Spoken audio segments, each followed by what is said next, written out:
I thought my grandpa would scold me for being dramatic, but his next sentence made my stomach drop when he asked who had been signing my name. The car was not the real problem. The problem was that my family had been living my life on paper. They told my husband I was unstable, but they forgot one thing. My grandpa did not build his empire by believing lies. When he opened the glove box, the document inside proved the entire family was a fraud. My name is Hazel Gomez, and at this exact moment, the only thing keeping me upright is the terrifying weight of the 5 pounds of sleeping infant strapped to my chest. The wind in February does not just blow. It hunts. It seeks out the gaps in your scarf and the holes in your gloves. It finds the skin you thought you had covered and bites down hard, leaving a stinging numbness that feels like a burn. I lowered my head against the gale, my boots crunching on the gray slush that covered the breakdown lane of the county road. My breath came out in short, ragged clouds of white steam that vanished instantly into the gray sky. My hands were raw inside my thin wool mittens. My fingers were wrapped so tightly around the rubber handlebars of the bicycle that they had locked into claws. The bike was a rusting mountain trekker that belonged to my husband, Caleb, from back in high school. It was too big for me. The seat was too high, and the rear tire was completely flat. Every step was a battle. I had to drag the dead weight of the metal frame through the sludge. The rim of the wheel ground against the asphalt with a rhythmic, metal-on-metal screech that set my teeth on edge. Scrape, drag, scrape, drag. Noah stirred against my chest. I felt his tiny head bobble against my sternum.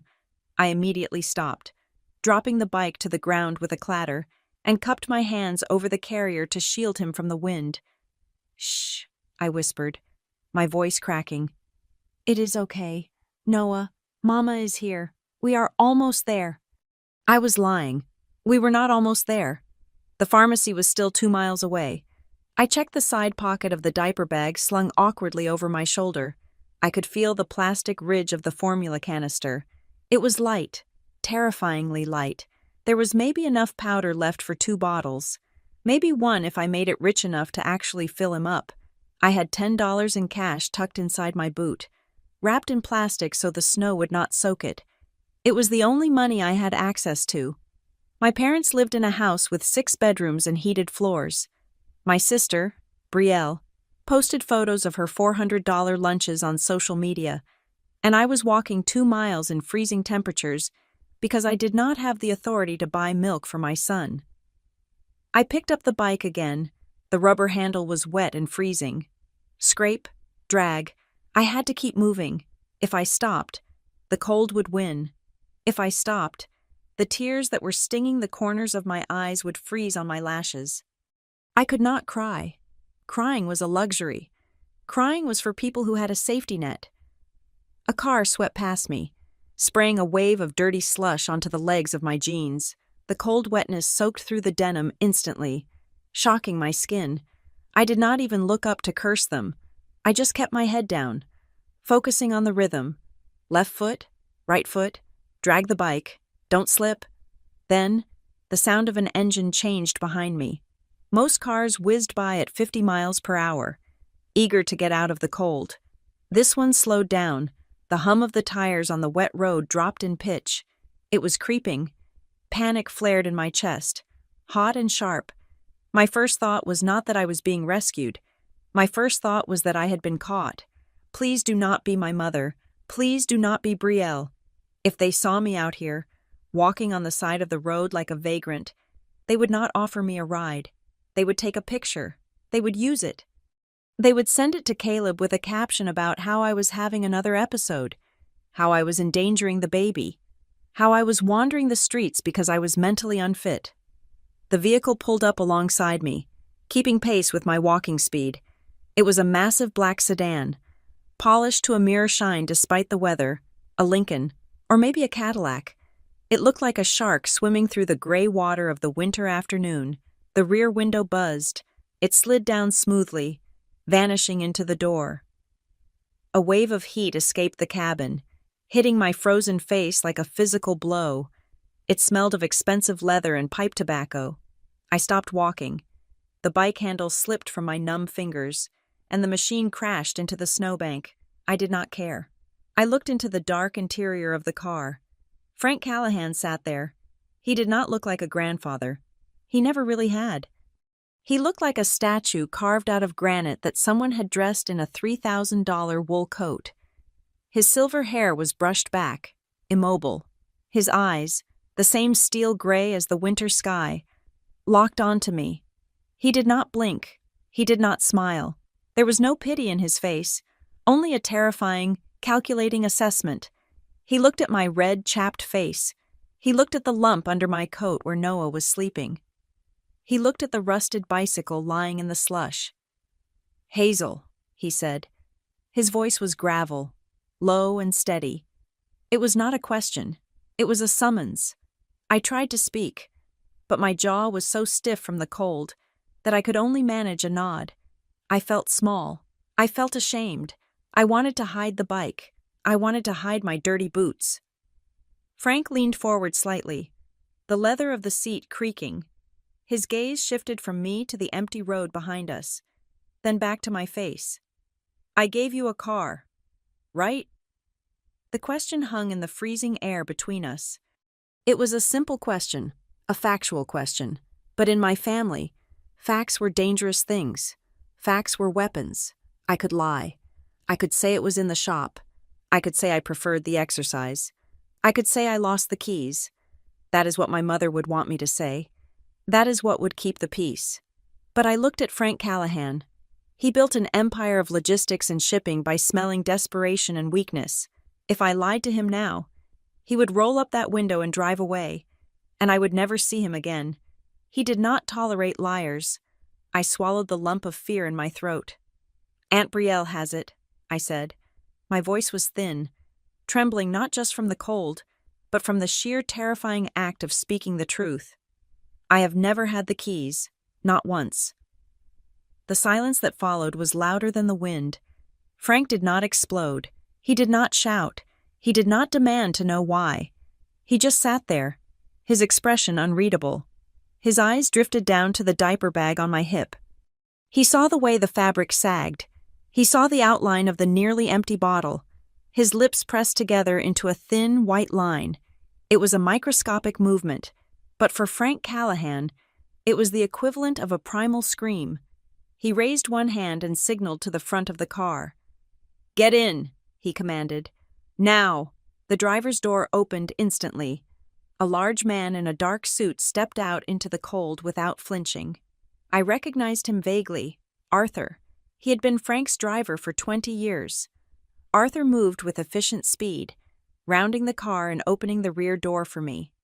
"Leave the bike," Frank said.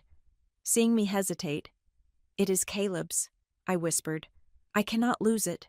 "Arthur will get it later. Get in the car. Hazel." I stepped forward.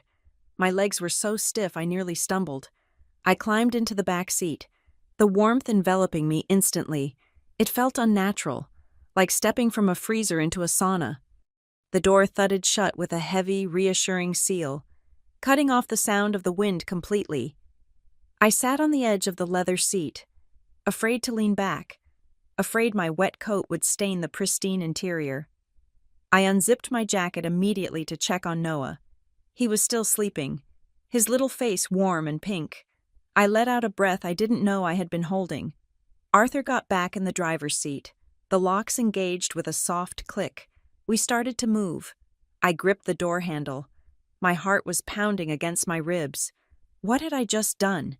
If my mother saw this car, if Brielle found out I was with Grandpa Frank, they would spin it. They would tell him I was lying.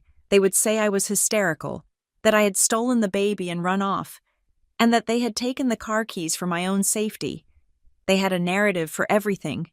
They had been building this cage around me for 6 months, brick by brick, lie by lie. She is struggling with postpartum depression. She is confused. She forgets things. We are just helping her manage her finances until Caleb gets back. I looked at Frank. He was staring straight ahead, his profile sharp against the passing scenery. He had not said a word since I got in. He was not looking at me. He was thinking. I could practically hear the gears in his mind turning. grinding through the information I had just given him. The silence was heavy. It felt like the air before a thunderstorm. I wanted to apologize. I wanted to explain. I wanted to beg him not to be angry. The conditioning my parents had drilled into me was screaming, "Apologize. Make yourself small. Do not cause trouble." But I bit my tongue. The car approached the intersection. To the right was the turn toward my parents' estate, the temporary home that had become my prison. Arthur did not use the turn signal. The car glided smoothly past the intersection, continuing straight, heading toward the city, toward the highway, toward Frank's territory. My breath hitched. We were not going back. I looked at Frank again. This time, he turned his head slowly to face me. The hardness in his eyes had not softened, but the focus had shifted. He was no longer assessing me. He was protecting me. "This isn't about the car," he said. His voice was low, devoid of any doubt. He looked at the baby sleeping against my chest, then looked me dead in the eye. "What did they take, Hazel?" The question unlocked something inside my chest. It was not a sob. It was anger, cold, hard, crystallized anger. For 6 months, I had been told I was crazy. I had been told I was ungrateful. I had been told that my memory was faulty, that my math was wrong, that I was lucky they were even letting me stay there. But Frank Callahan did not ask if they took anything. He asked what they took. I looked down at Noah. I looked at his tiny hands, curled into fists. I thought about the formula I had to ration. I thought about the humiliating walk in the snow. I thought about Brielle driving my car to the spa while I counted quarters for milk. I looked up at my grandfather. Everything, I thought, but I did not say it yet. I took a breath. The heated air of the car filled my lungs, chasing away the cold that had settled in my bones. I realized then that I could not go back to that house. I could not go back to being the crazy daughter. I could not go back to being the helpless wife. I tightened my hold on Noah. I am done. I told myself, I am absolutely done. Drive, was all I wanted to say. But I just nodded at him. The truth was coming, and for the first time in a long time, I was not the only one who was going to have to face it. The silence in my grandfather's car gave me the first moment of clarity I had possessed in 6 months. As the heated seats warmed my frozen spine, my mind drifted back to the beginning. It had not started with cruelty. It had started with a deployment order. When Caleb received his papers for an extended reserve mobilization, we were optimistic. It was going to be a long tour, nearly a year, assisting with logistics and infrastructure in a region that was stable but remote. We had a plan. We had savings. We had the rental apartment in the city, but I was 7 months pregnant, and the lease was ending. And Caleb worried about me being alone with a newborn while he was thousands of miles away with spotty internet access. My parents had offered the solution with open arms. They suggested I move back into the family estate in the suburbs. They said it would be temporary. They said I needed the village to raise the child. They said they wanted to spoil their grandson. It sounded perfect. It was the trapdoor spider inviting the fly to tea. The transition from guest to prisoner happened so slowly that I did not notice the bars until they were already bolted shut. It began with the schedule. My mother, a woman who meticulously curated her public image as a saint of the community, decided that my sleep deprivation was a sign of incompetence. If Noah cried at 2 a.m, she would be at my door instantly. She would not offer to help. She would stand there, arms crossed over her silk robe, and tell me that I was disturbing my father's rest. She implemented quiet hours. She decided when Noah should feed. She decided when I should shower. Then came the isolation. My phone was the first casualty. About 3 weeks after Noah was born, I left it on the kitchen counter while I was changing a diaper. When I came back, it was gone. My mother claimed she found it near the sink, wet, and that it had shorted out. She promised to replace it. She brought me an old, cracked smartphone from a drawer 3 days later. It was on their family plan. It had parental controls enabled. She said it was for data safety, to prevent hackers from targeting military families. I believed her.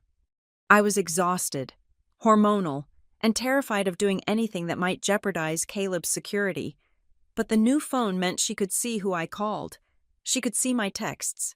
Suddenly, my friends stopped reaching out.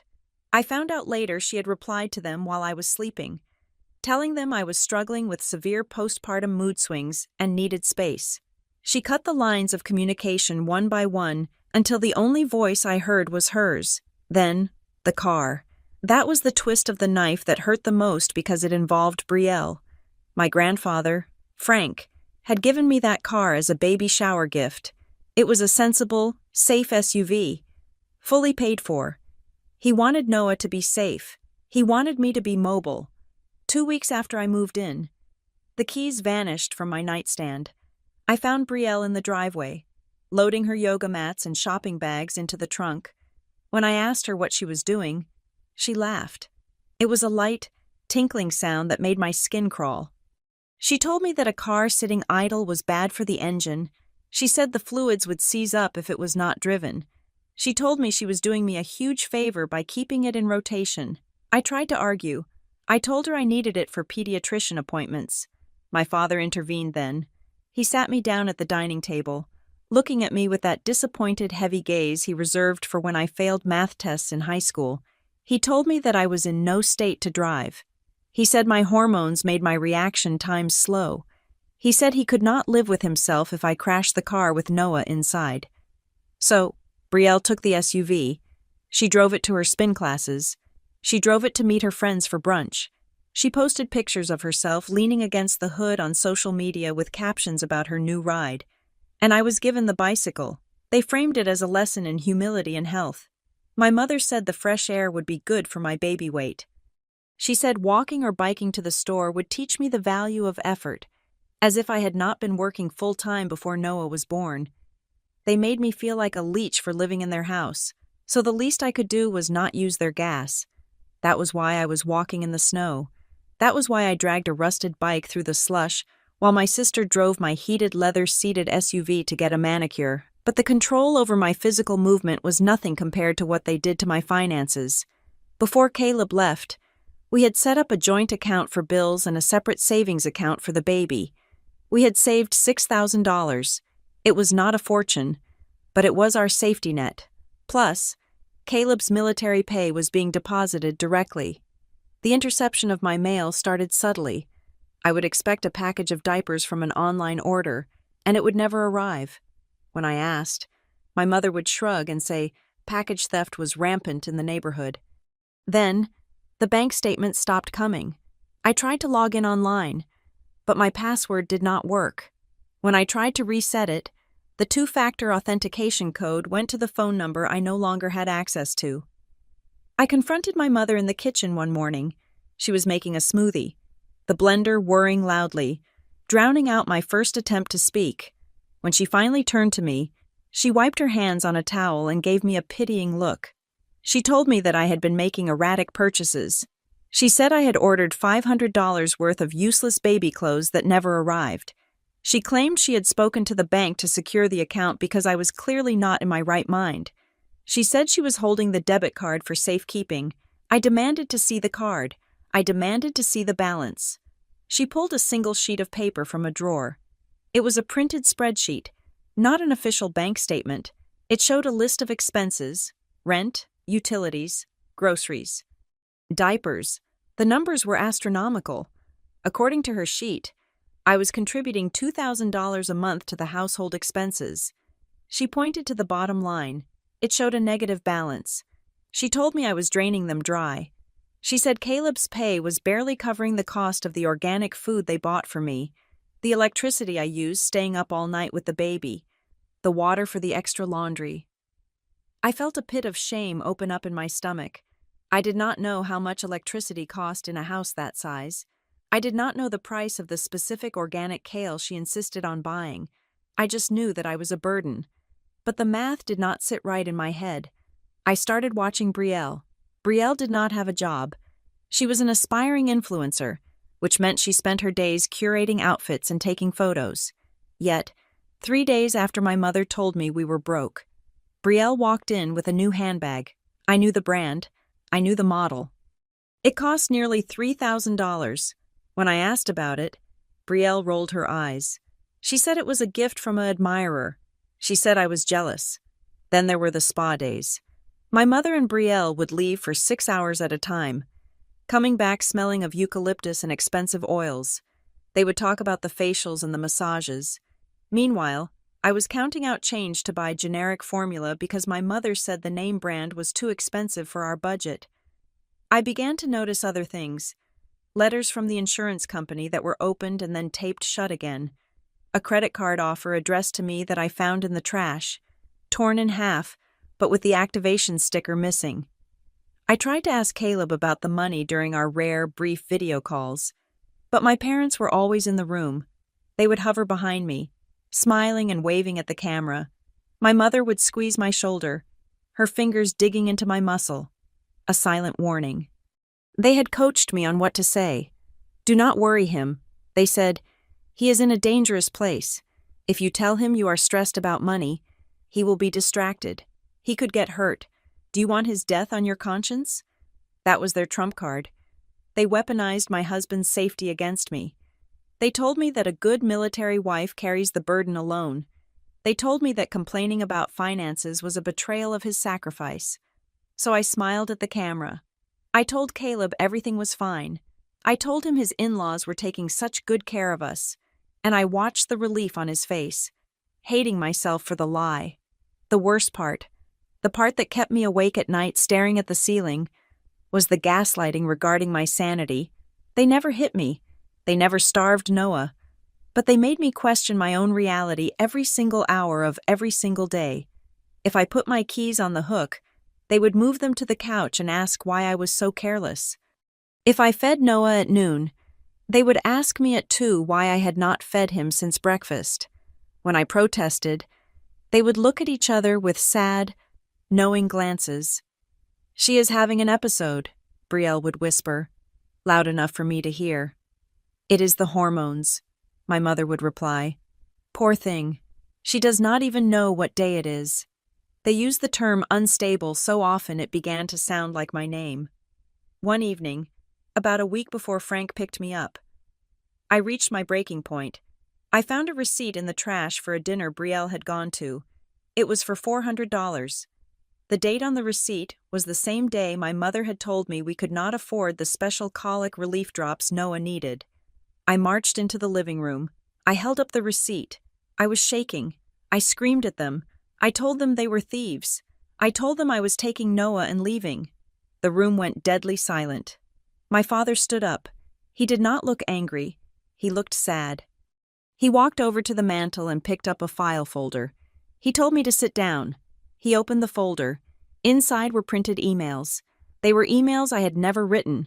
They were rambling, incoherent messages sent to my doctor, to Caleb's commanding officer, to my old boss. They sounded like the ravings of a lunatic. We intercepted these, my father said softly, to protect you. He told me that if I tried to leave, if I tried to take Noah, they would have to show these to the authorities. He said that with a history of instability, with no job, with no home of my own, the court would take Noah away from me instantly. He said they would place Noah in foster care until Caleb returned, if Caleb even wanted to stay married to a woman who had lost her mind. We are the only thing standing between you and losing your son, my mother said. She reached out and brushed a strand of hair from my face. Why do you fight us when we love you so much? I sat there, frozen. The fight drained out of me. I believed them. I believed that I was broken. I believed that the emails were real, that maybe I had written them in a blackout state I did not remember. I retreated to my room. I stopped asking for the car. I stopped asking for the bank statements. I accepted the bicycle. I accepted the allowance. But then, the formula ran out, and the money they gave me was not enough. And I looked at Noah, hungry and crying, and I realized that being a good, quiet daughter was going to hurt him. So I packed the bag, I put on my coat, I walked out into the snow, terrified that they would call the police, terrified that they would take him away. I did not know I was walking toward my grandfather. I just knew I was walking away from the lie. Now, sitting in the Lincoln, hearing Frank ask what they took, the answer felt heavy on my tongue. They took my money. They took my car. They took my pride. But mostly, they took my voice. They made me an extra in my own life, a ghost haunting their hallways. I looked at the back of Arthur's head. I looked at the passing streetlights. They have a file, I said to Frank, my voice steady for the first time. They have emails they said I wrote. They said I'm crazy. They said if I leave, I lose Noah. Frank did not look at me. He looked out the window at the gray skyline. We will see about that, he said, and for the first time in 6 months. I believed that maybe, just maybe, I was not the one who was going to lose everything. We arrived at my grandfather's estate, a sprawling property that felt less like a home and more like a fortress. The silence inside was absolute. It was not the tense, performative silence of my parents' house, where quiet meant someone was angry. This was the silence of heavy insulation, thick walls, and serious business. Frank led me directly into his study. He did not ask if I was hungry. He did not ask if I wanted a blanket. He pointed to a wingback chair upholstered in dark green leather. Sit, he said. I sat. Noah was still asleep in the carrier against my chest, the rhythm of the car ride having knocked him out completely. I unbuckled one side of the carrier to let him breathe better, but I did not take him off. I needed the weight of him. I needed the reminder of why I was here. Frank walked behind his desk. It was a massive slab of mahogany, completely clear of clutter except for a single landline phone and a notepad. He did not sit down. He stood there, looking at me, his hands resting on the back of his leather chair. We are going to do this once, Frank said. His voice was devoid of any grandfatherly warmth. It was the voice of a man who stripped assets from failing companies. I do not want your feelings. I do not want your interpretations of their motives. I do not want to hear that your mother means well or that your sister is just spirited. I want facts. If you do not know the answer, you say you do not know. Do you understand? I nodded. My throat felt dry. I understand. Who has the physical keys to the vehicle I purchased? Brielle, I said. She keeps them in her purse. The spare set is in my father's safe. Who is the registered owner on the title? I am, I said. Then I paused. At least, I was when you gave it to me. I signed the initial paperwork. Frank's eyes narrowed slightly. Have you signed any transfer of ownership documents since then? No. Have you signed a power of attorney giving your parents legal authority over your assets? No, I said. They asked me to once, right after Caleb deployed. They said it would be easier for them to handle the bills if I was indisposed. I told them I would think about it, but I never signed it. Frank leaned forward. You are certain no piece of paper where they told you it was just a formality? No insurance forms that seemed too long? I thought back. I remembered the flurry of papers they shoved at me when I first moved back in. Updated medical forms, house rules, liability waivers for the gated community. I do not think so, I said, my confidence wavering. I mean, I signed a lot of things, but nothing that said power of attorney at the top. Who has access to your bank accounts? My mother has my debit card, I said. She says she keeps it in the kitchen drawer, but I never see it. She says she uses it to buy the groceries and the baby supplies. Do you see the receipts? Sometimes, I said, but she usually throws them away before I can look closely. She tells me the total and the online access. I am locked out, I said. The password was changed. The recovery email was changed to my father's address. Frank remained still. Did you authorize that change? No. So, to summarize, Frank said, his voice dropping an octave, becoming dangerously quiet. You have a vehicle you do not drive. You have a bank account you cannot see. You have a debit card you do not hold. And you have never signed a legal document authorizing any of this. That is correct, I whispered. They said they were helping me manage my stress. Frank stared at me for a long time. The silence stretched out, taut as a wire. I expected him to lecture me on personal responsibility, I expected him to tell me I had been a fool to let it get this far. I was ready for the lecture. I deserved the lecture. But he did not lecture me. "Hazel," he said. I looked up. "They are not controlling you," he stated flatly. "They are committing a crime." The words hit me harder than the freezing wind outside had. Crime. Crime was something that happened to other people. Crime was robbers in ski masks. Crime was not your mother making smoothies or your sister borrowing your car. "It is not a crime," I protested weakly, the old programming kicking in. "It is just family stuff. It is messy. They are overbearing, yes, but they aren't criminals." Frank walked around the desk. He stopped 3 feet in front of me. He looked down, his expression grim. "If a stranger took your car keys and refused to give them back, what would you call it?" he asked. "Grand Theft Auto." I answered automatically. "If a stranger took your debit card and used it to buy themselves handbags, what would you call it?" "Theft. Fraud." "If a stranger intercepted your mail and changed your bank passwords, what is that?" "Identity theft." "Then why?" Frank asked. "Do the definitions change just because they share your DNA?" I opened my mouth, but no sound came out. He was right. The logic was irrefutable. I had been allowing them to do things that would have sent a stranger to prison. All because I was afraid of being a bad daughter. Frank turned back to his desk. He opened a drawer and pulled out a file. It was a thin manila folder. He tossed it onto the desk. It slid across the polished wood and stopped right in front of me. "Open it," he commanded. I shifted Noah slightly and reached out to open the folder. Inside was a single sheet of paper.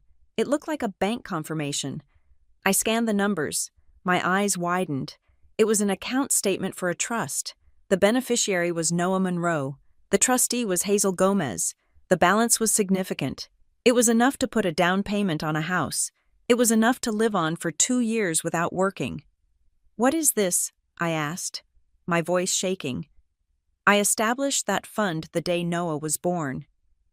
Frank said, "I wanted you to have a cushion. I wanted you to have independence. I did not want you to be dependent on a military salary or your parents' generosity." I stared at the date on the document. It was dated 5 months ago. "I never knew about this," I said. Nobody told me."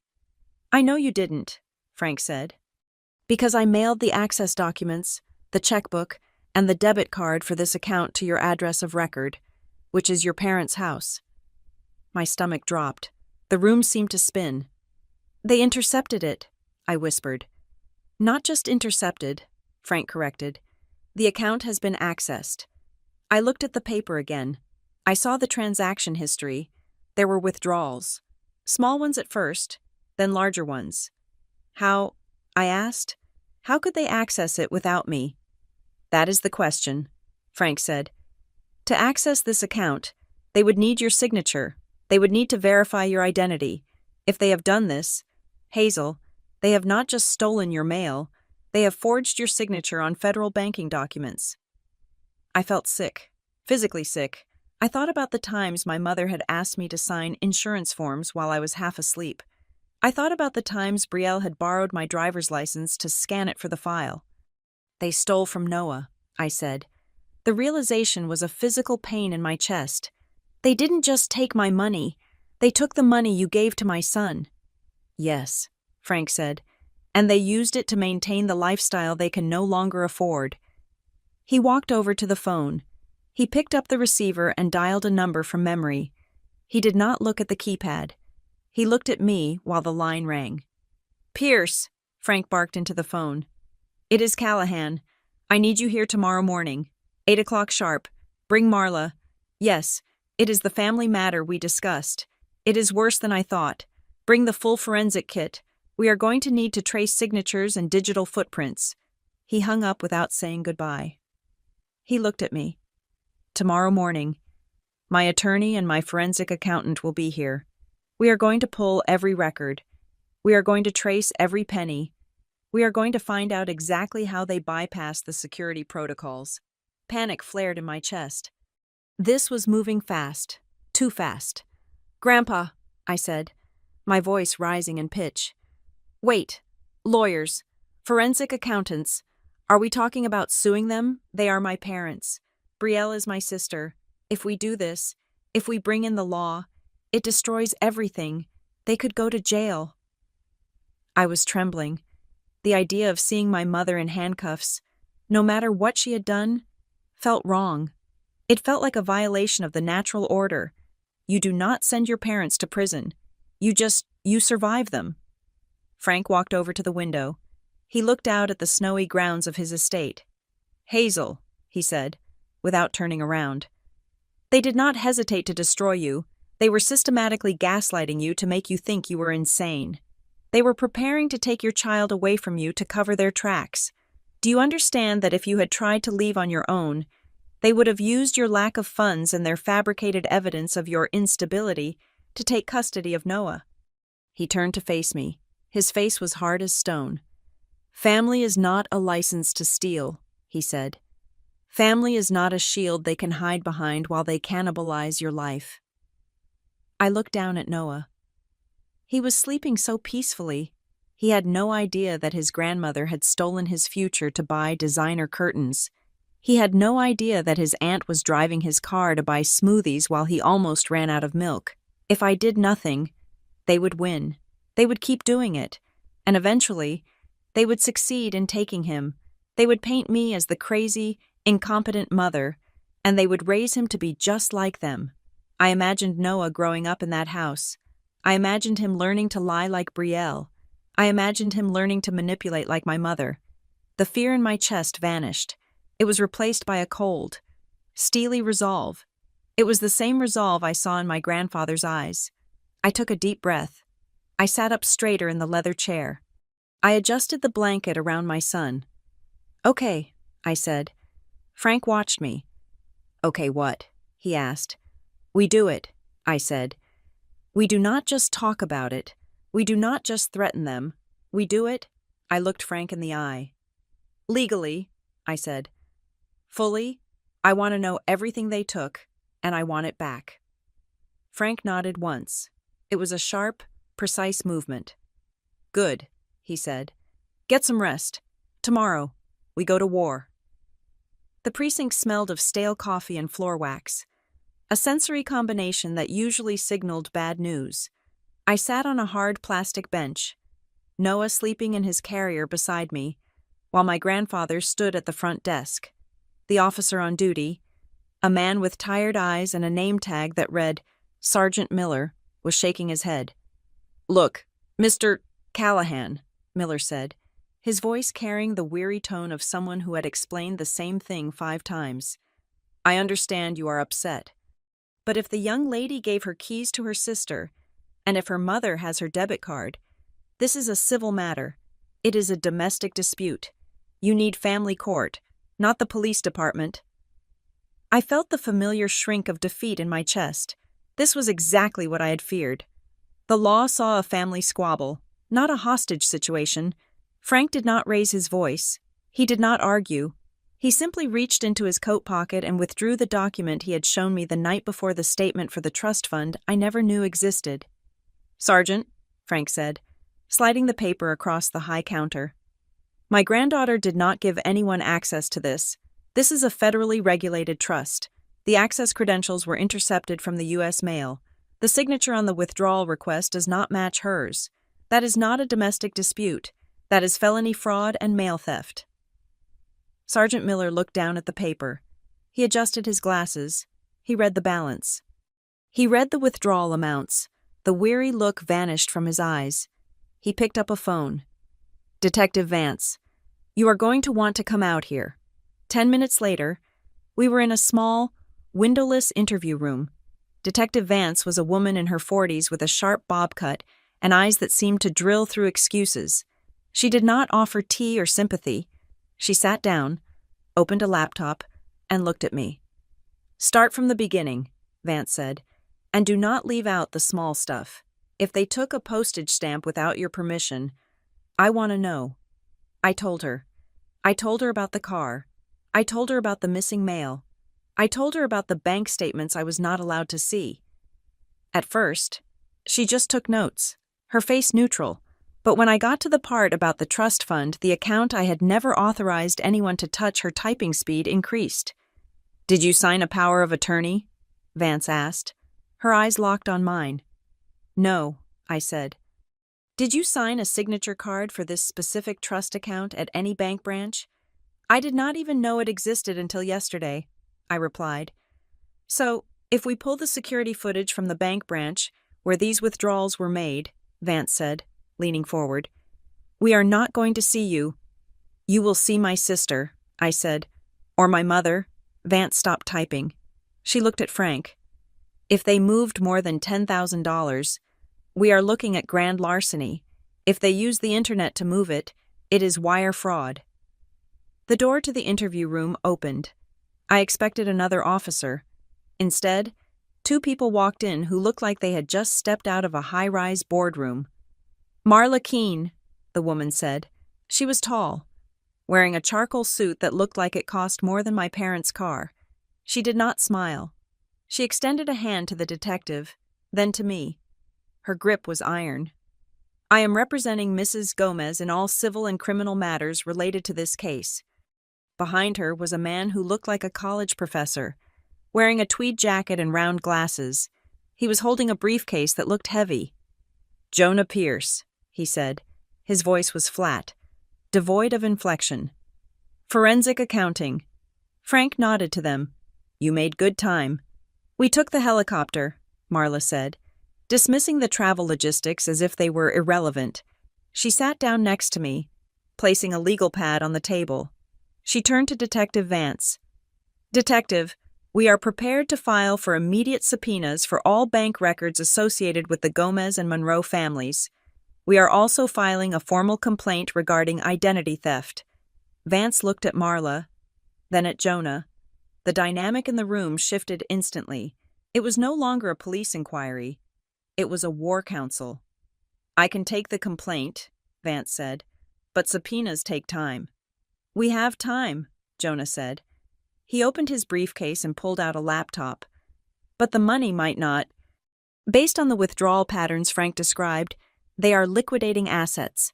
They are moving cash. Jonah turned the laptop screen toward the detective. He had a spreadsheet open. "I ran a preliminary credit check on Mrs. Gomez this morning," Jonah said. He spoke about my life as if it were a math problem. "Her credit score has dropped 150 points in 6 months. There are 4 credit cards opened in her name that she claims she did not authorize. There is also a personal loan for $20,000 taken out 3 months ago from an online lender." My jaw dropped. "A loan I never took out alone." "The funds were deposited into a joint account," Jonah continued, tapping a key, "then transferred immediately to an account held solely by Brielle Monroe." Detective Vance looked at the screen. Her professional detachment cracked. She looked angry. "That is identity theft," Vance said. "Clear cut." "It is more than that," Marla added, her voice sharp. "It is coercive control. They are using her identity to bankrupt her so she cannot leave. It is a form of entrapment." Vance looked at me. "Hazel, listen to me carefully.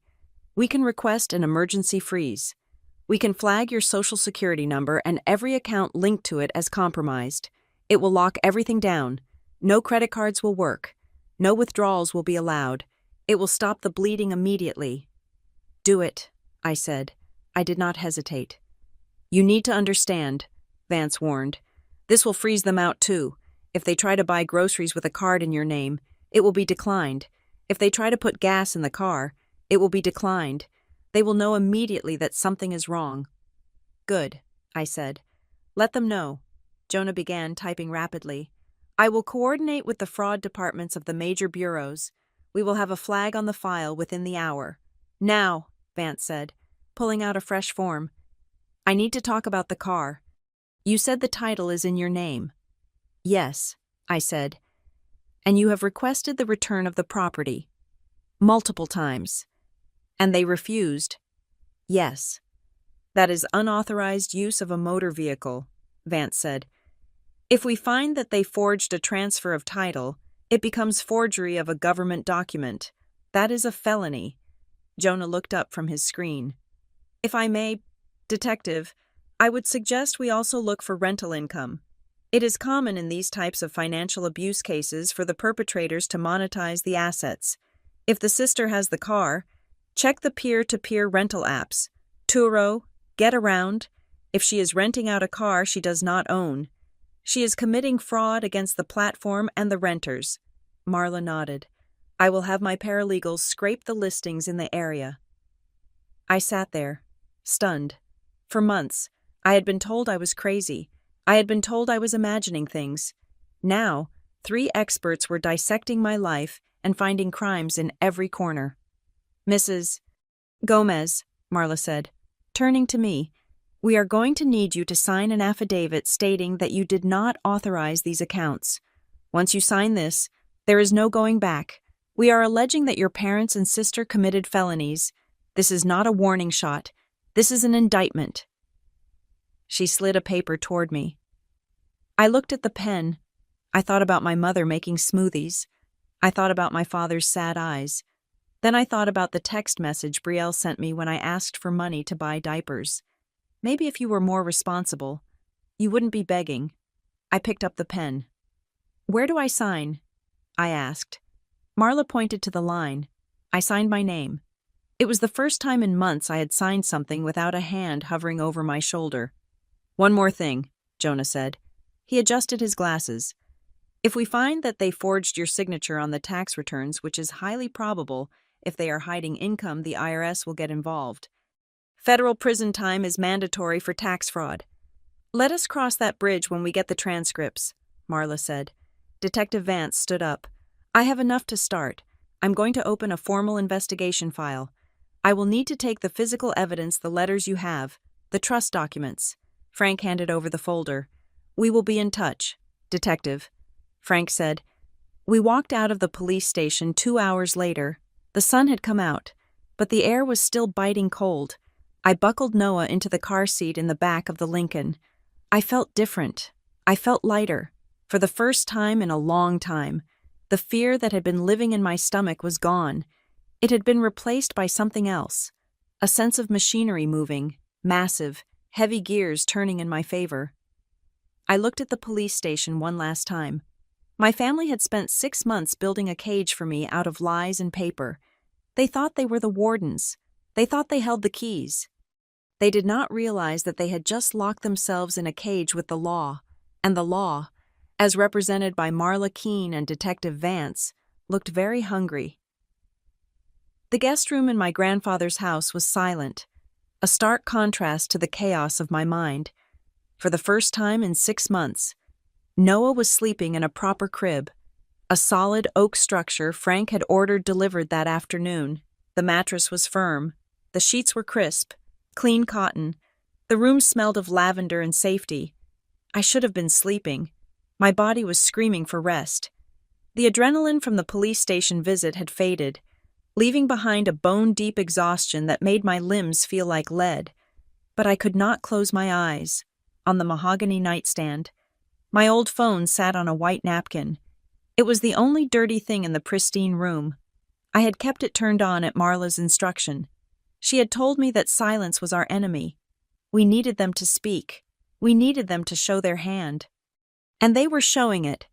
The phone vibrated against the wood. It was a short, angry buzz that repeated every 30 seconds. Psst, psst, psst. I reached out and tapped the screen.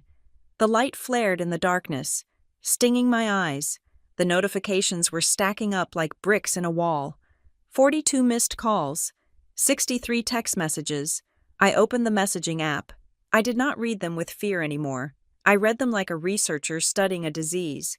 The first few, sent around 5 in the afternoon when I had failed to return for dinner, were performative concern. Mom, Hazel, where are you? Dinner is on the table. Mom, please pick up. We are worried about the baby. Dad, this is not funny. Hazel, bring Noah home. It is too cold for a walk. Then, around 7 in the evening, the tone shifted. This was likely when they tried to use the credit card I had frozen, or perhaps when they realized the car was not coming back. The mask of the concerned parent slipped, revealing the predator beneath. Mom, Why is the card declined? I am at the store. This is embarrassing. Fix it, Dad. You have no right to do this. That is family money. You are stealing from us. Mom. Answer the phone. You are acting like a child. We have done everything for you. Then came Brielle. My sister's messages were different. They were not panicked. They were calculated. They were designed to hurt. Brielle. You think you are clever. Mom is crying. I hope you are happy. Brielle. I found your journal, the one where you wrote about feeling sad. Interesting reading. Brielle. If you do not come back by morning, I'm going to tell everyone about the time you dropped the bottle. I will tell them you threw it. People believe me. Hazel, they know you are unstable. I felt a cold shiver run down my spine. That threat. Unstable. It was their favorite word. It was the leash they used to choke me. I took a screenshot. Do not reply. Marla had told me before she left that evening. Let them scream into the void. Every text is a piece of evidence. Every threat is a brick in the wall of the protective order we are building. Let them dig their own grave. I forwarded the screenshot to Marla's secure email. Bzzz. A new notification popped up. This one was not a text. It was a social media alert. My cousin, who lived 3 states away, had tagged me in a post. I hesitated. I knew I shouldn't look. I knew it would hurt. But I had to know what the narrative was. I opened the app. My mother had posted a photo. It was a picture of me from right after the birth, looking exhausted, pale, and disheveled. It was the worst photo she could have chosen. The caption read, "Please, we need prayers. Our sweet Hazel has left the house with baby Noah. She is confused and struggling with her mental health. She is not herself. If you see her, please do not approach her. Just call us immediately. We just want our grandbaby safe." The comments were already flooding in. Oh my God, how terrifying. Praying for you. Postpartum psychosis is so real. I hope she doesn't hurt herself.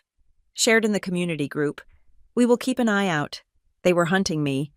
They were weaponizing the community's goodwill to hunt me down like a fugitive. They weren't asking people to call the police. They were asking people to call them. They wanted to intercept me before the authorities got involved. I felt the walls of the room closing in. I felt that familiar panic. The sensation that no matter where I ran, they would find a way to paint me as the villain. Suddenly, the intercom system in the hallway chimed.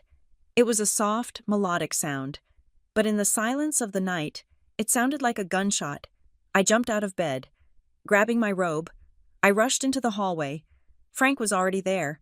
He was wearing a silk dressing gown, his silver hair perfectly combed even at 11 at night. He was standing in front of a panel of monitors mounted on the wall. "They are here," Frank said. His voice was devoid of surprise. I looked at the screens.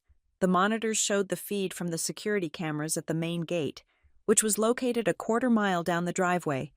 3 cars were idling outside the iron gates. I recognized my parents' sedan. I recognized Brielle's convertible, or rather, the convertible she claimed was hers. And there was a 3rd car, my uncle's truck. They were staging a siege. "Turn on the audio," I whispered. Frank pressed a button. The sound of my mother's voice filled the hallway. She was not crying. She was screaming. "Open this gate. My daughter is in there. He has kidnapped my daughter." She was shaking the bars of the gate. It was a performance. She kept looking back at my uncle, who was holding his phone up, recording the whole thing. "Frank Callahan, you give me back my grandson," my father bellowed. He looked red in the face. "She is mentally incompetent. You are harboring a fugitive." Brielle was leaning against her car, typing furiously on her phone. She looked bored, until her father gestured to her, and then she immediately covered her face with her hands, feigning sobs for the camera. "They are recording it," I said, pointing at the screen. "They are going to post this. They are going to say you are holding me hostage." Frank looked at the screen with cold disdain. "Let them record." He turned to the head of his security detail, a man named Reynolds, who had appeared silently at the end of the hall. "Call the police," Frank ordered. Tell them we have trespassers attempting to breach the perimeter. Tell them the individuals are making threats and refusing to leave." "Already done, sir," Reynolds said. "ETA is 5 minutes. Hazel," Frank said, turning to me, "I want you to record this too. From here, capture the monitors, capture their behavior. We need to show that they are not worried parents. They are aggressors." I pulled out my phone. My hands were shaking, but I forced them to still. I started recording the screen, on the monitor. My mother had escalated. She was now throwing rocks at the keypad of the gate. My father was kicking the metal bars. "I know you can hear me. Hazel," my mother screamed, her face distorted by the night vision camera into a ghostly mask. "You ungrateful little brat. After everything I bought for you, you think you can cut us off. You think you can take that money. That is my money. I earned it by putting up with you." I gasped. "Did you get that?" Frank asked. "Yes," I said. She had slipped. In her rage, she had forgotten the script. She wasn't screaming about Noah's safety. She was screaming about the money. "Keep recording," Frank said. 2 minutes later, blue and red lights washed over the scene on the monitor. 2 police cruisers pulled up behind my family's blockade. I watched as the transformation happened instantly. My mother stopped throwing rocks. She collapsed against the gate, sobbing theatrically. My father threw his hands up in a gesture of surrender, looking like a confused old man. I saw the officers step out. One of them was Sergeant Miller, the man we had seen at the desk earlier that day. My father rushed toward him. I could hear his voice through the audio feed, muffled but audible. "Thank God you are here. Officer, my father-in-law has locked my daughter in there. She is having a breakdown. We just want to get her to a hospital." Sergeant Miller did not look impressed. He held up a hand, stopping my father in his tracks. "Step back, sir," Miller said. "But my baby," my mother wailed. "Ma'am, step back," Miller ordered. "We have a report of trespassing and harassment." "Harassment?" my father sputtered. "We are family." Reynolds, Frank's security chief, spoke into a microphone that broadcast to the gate. "Officers, Mr. Callahan has requested that these individuals be removed from the property immediately. They have been issued a no trespassing notice via their legal counsel as of 2 hours ago." Marla had been busy, on the screen. I saw Miller talking to my father. My father was pointing at the house, waving his arms. Miller shook his head. He pointed to the cars. "You need to leave." Miller's voice came through clearly now. "The resident does not want you here. If you do not vacate the premises in 2 minutes, you will be arrested for criminal trespass and disturbing the peace." "You cannot do this," my mother screamed. "She has my grandson." "If you have a custody dispute, take it to court," Miller said, his patience visibly wearing thin. "Right now, you are banging on a private gate at 11:30 at night. Get in your cars, now." My mother looked at the gate one last time. Her eyes were not filled with love. They were filled with hate, pure, distilled malice. She looked directly at the camera lens, as if she knew I was watching. She mouthed something. There was no audio for a whisper, but I read her lips perfectly. "You are dead to me." Then she turned around, smoothed her coat, and got into the sedan. My father glared at the police, muttered something, and followed her. Brielle stopped filming, rolled her eyes, and got into the convertible. I watched the 3 cars make U-turns and drive away, followed by one of the police cruisers. The driveway was empty again. The silence returned. I lowered my phone. I saved the video. Frank placed a hand on my shoulder. It was heavy and warm. "Are you all right?" he asked. I looked at the empty screen where my family had been moments before. "They did not ask about Noah's formula," I said quietly. "They did not ask if he was sleeping. They did not ask if he was warm." I looked at Frank. "Mom screamed about the money," I said. "She said it was her money because she put up with me." "Yes," Frank said. "They do not want me back." I realized, the truth settling over me like a cold blanket. They do not miss me. They miss the control. They miss the access to the trust fund. They miss the rental income from the car. I had spent my whole life thinking I was loved. Even if that love was messy and controlling, I thought they were just overprotective. But tonight, outside that gate, I saw the truth. I was not a daughter to them. I was an asset. I was a credit score. I was a vehicle for a trust fund. And Noah was just the leverage they needed to keep the asset secured. I felt a tear slide down my cheek, but it was not from sadness. It was from relief. Because you cannot mourn a relationship that never truly existed. "They are not coming back tonight," Frank said. "Go to sleep. Hazel, you have a deposition in the morning." "I will," I said. I walked back to the guest room. I checked on Noah. He was still sleeping, his chest rising and falling in a peaceful rhythm. He had slept through the entire war outside the gate. I lay down on the bed. I did not turn off the phone. I kept it right next to my pillow. But this time, I wasn't afraid of it buzzing. Every text they sent, every lie they posted, every time they showed up at that gate, they were just handing me the keys to my freedom. Let them scream. I thought as I closed my eyes, I have everything on video. The next morning, the dining room table had been transformed into a command center. The smell of breakfast bacon, eggs, and freshly brewed coffee was overpowered by the scent of warm printer ink and ozone. Jonah Pierce sat at the head of the table, surrounded by 3 laptops and a stack of paper that looked like a skyscraper made of trees. Marla Keene was pacing by the window, a Bluetooth headset in her ear, barking orders in a low, dangerous murmur. My grandfather, Frank, sat opposite Jonah, drinking tea with the stillness of a predator waiting for the right moment to strike. I walked in with Noah on my hip. I felt small again, but not the scared kind of small.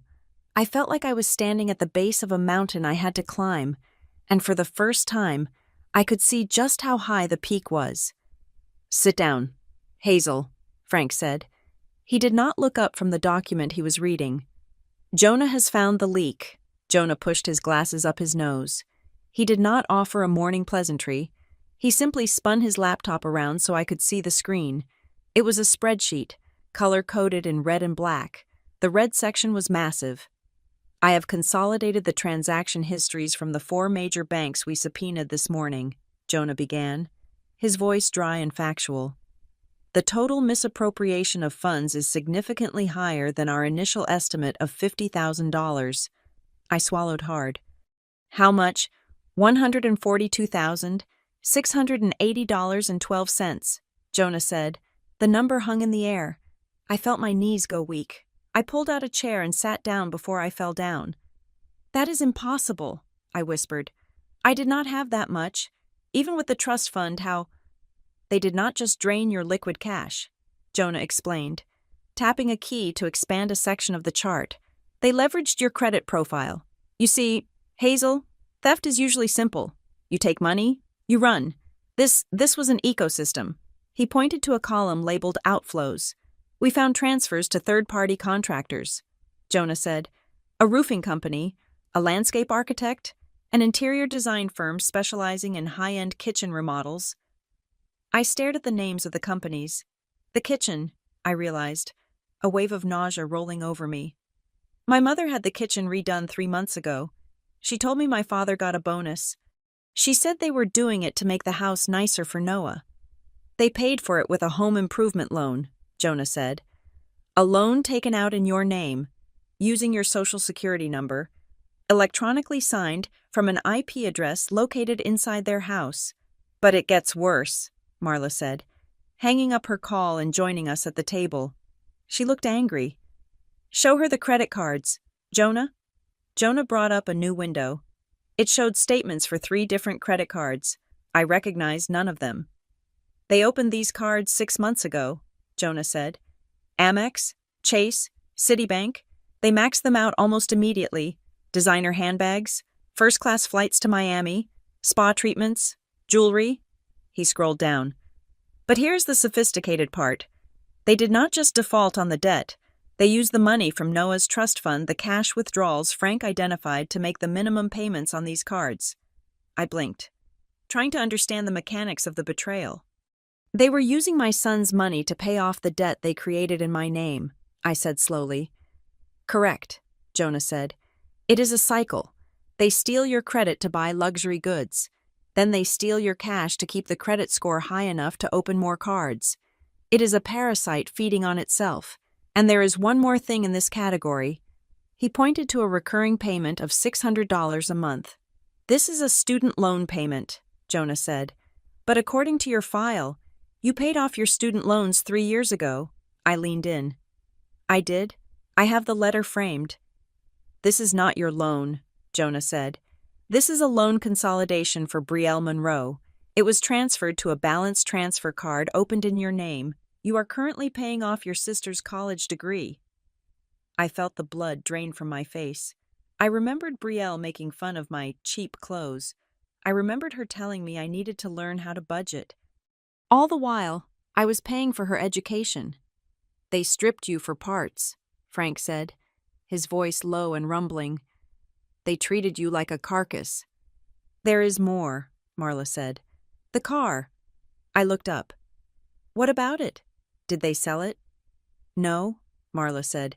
Selling it would be a one-time profit. Your family prefers recurring revenue. She slid a tablet across the table. It was open to a web page for a peer-to-peer car rental service.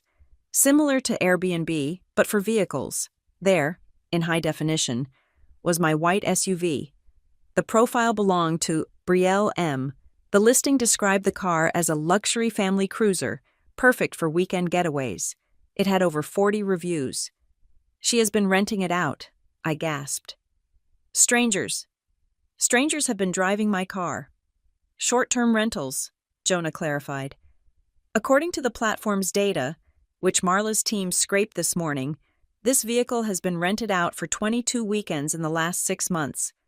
At $150 a day, that is nearly $7,000 in income, Marla calculated. Income that went directly to Brielle's personal account. Meanwhile, you were paying the insurance premiums, and you were the one walking in the snow. I stared at the photo of the car. In one of the pictures, I could see my own baby car seat base in the back. They hadn't even taken it out. They were renting out my son's safety equipment to strangers. How is this possible? I asked, my voice trembling with rage. The app requires proof of ownership. You have to upload the registration and insurance. That is where the DMV comes in, Marla said. She opened a thick folder. I had a contact at the Department of Motor Vehicles pull the jacket on this VIN number first thing this morning. She pulled out a photocopy of a document. It was a transfer of title form. According to the state of Pennsylvania, you sold the car to Brielle Monroe 4 months ago, Marla said, for the sale price of $1. I looked at the signature at the bottom. It was my name. It was written in blue ink. It had the loops and swirls of my handwriting. I never signed this, I said. I swear, I never signed a title. We know, Frank said. Think back. Hazel, Marla said, her eyes intense. 4 months ago, that would be October. Did you sign anything unusual, anything they told you was routine? I closed my eyes. I tried to navigate the fog of sleep deprivation that had clouded those first few months. October, Noah had a fever. I was up for 3 nights straight. My mother, I whispered. The memory surfaced like a piece of driftwood. She came into my room. I was nursing Noah. I was barely awake. She said the insurance company needed a postpartum coverage update. She said it was to make sure Noah was covered if anything happened to me on the road. She had a stack of papers. She just lifted the corners and told me where to initial. The old sign here shuffle, Marla said with disgust. Classic. I signed a blank page. I realized. I remember now. The text was covered by the other papers. I just signed the line she pointed to. And that signature was lifted or applied to this title transfer, Jonah said. Or they just practiced enough to forge it freehand on the day. But here's the problem for them. Jonah pointed to the signature on the screen. I ran this against your signature from your marriage license and your driver's license. The pressure points are off. The upstroke on the H is too slow. This was written by someone trying to draw your name, not write it. It is a forgery. A good one, but a forgery. But the DMV accepted it, I said. So legally, she owns the car. The DMV is a bureaucracy, not a detective agency, Frank said.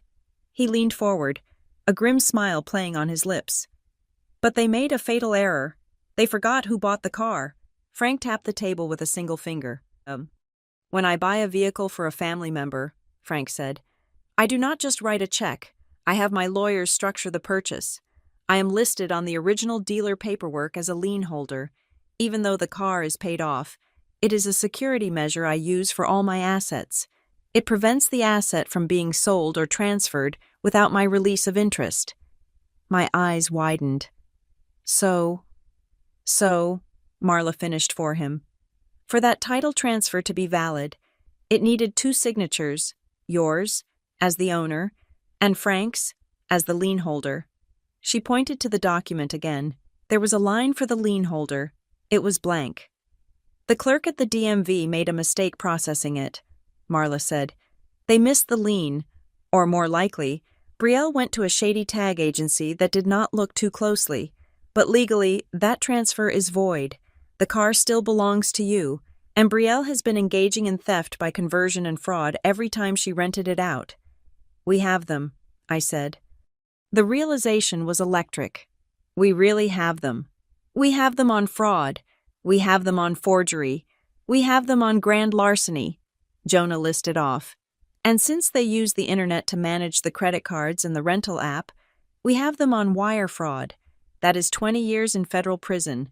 Hazel, per count. I looked at the papers spread out on the table.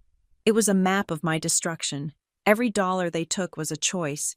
Every time they swiped that card, they chose a handbag over my well-being. Every time they rented that car, they chose profit over my safety. The money from the trust, I said quietly. The money Grandpa gave for Noah. What did they spend that specific money on? Jonah hesitated. He looked at Frank. Frank nodded. The withdrawals from the trust account match the dates of the payments for a vacation, Jonah said. A 10-day cruise to the Mediterranean for your parents. They went in November. Did they not? Yes, I said. They told me it was a business trip for my dad. They said the company paid for it. The trust paid for it, Jonah corrected. They drank champagne on a balcony in Italy using the money intended for your son's college education. I felt a tear, hot and angry, slide down my cheek. And when they came back, I said, my voice shaking, they brought me a t-shirt, and they told me I was ungrateful because I didn't say thank you enthusiastically enough. I stood up. I walked over to the window. I looked out at the snow. They ate his future, I said. They literally ate my son's future and called me a burden. And now they are going to choke on it, Frank said. He stood up and walked over to me. Marla is filing the affidavit for the car seizure this afternoon, Frank said. We are sending a tow truck to the rental location it is currently parked at the airport. According to the GPS tracker Jonah activated, we are taking it back today. And the credit cards? I asked. Frozen, Jonah said. I spoke to the fraud departments an hour ago. The next time your mother tries to buy a latte, or your father tries to pay that contractor, the card will decline, and the bank will confiscate it. This is the end of the montage. Hazel, Marla said, closing her folder with a snap. We have the data. We have the proof. The investigation is over. Now, the prosecution begins. I turned back to them. I looked at the evidence of my family's greed. Do it, I said. Take the car, freeze the accounts, and make sure they know exactly why it is happening. Oh, they will know, Frank said darkly, because Marla is serving them with the civil lawsuit for damages at the same time the police serve the warrant for the car. I looked at Noah, playing happily with a rattle in his playpen in the corner. He was safe.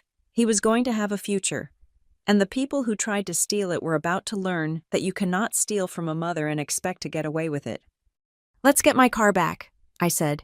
Marla Keene stood by the fireplace in my grandfather's study, tapping a manicured fingernail against the screen of her tablet.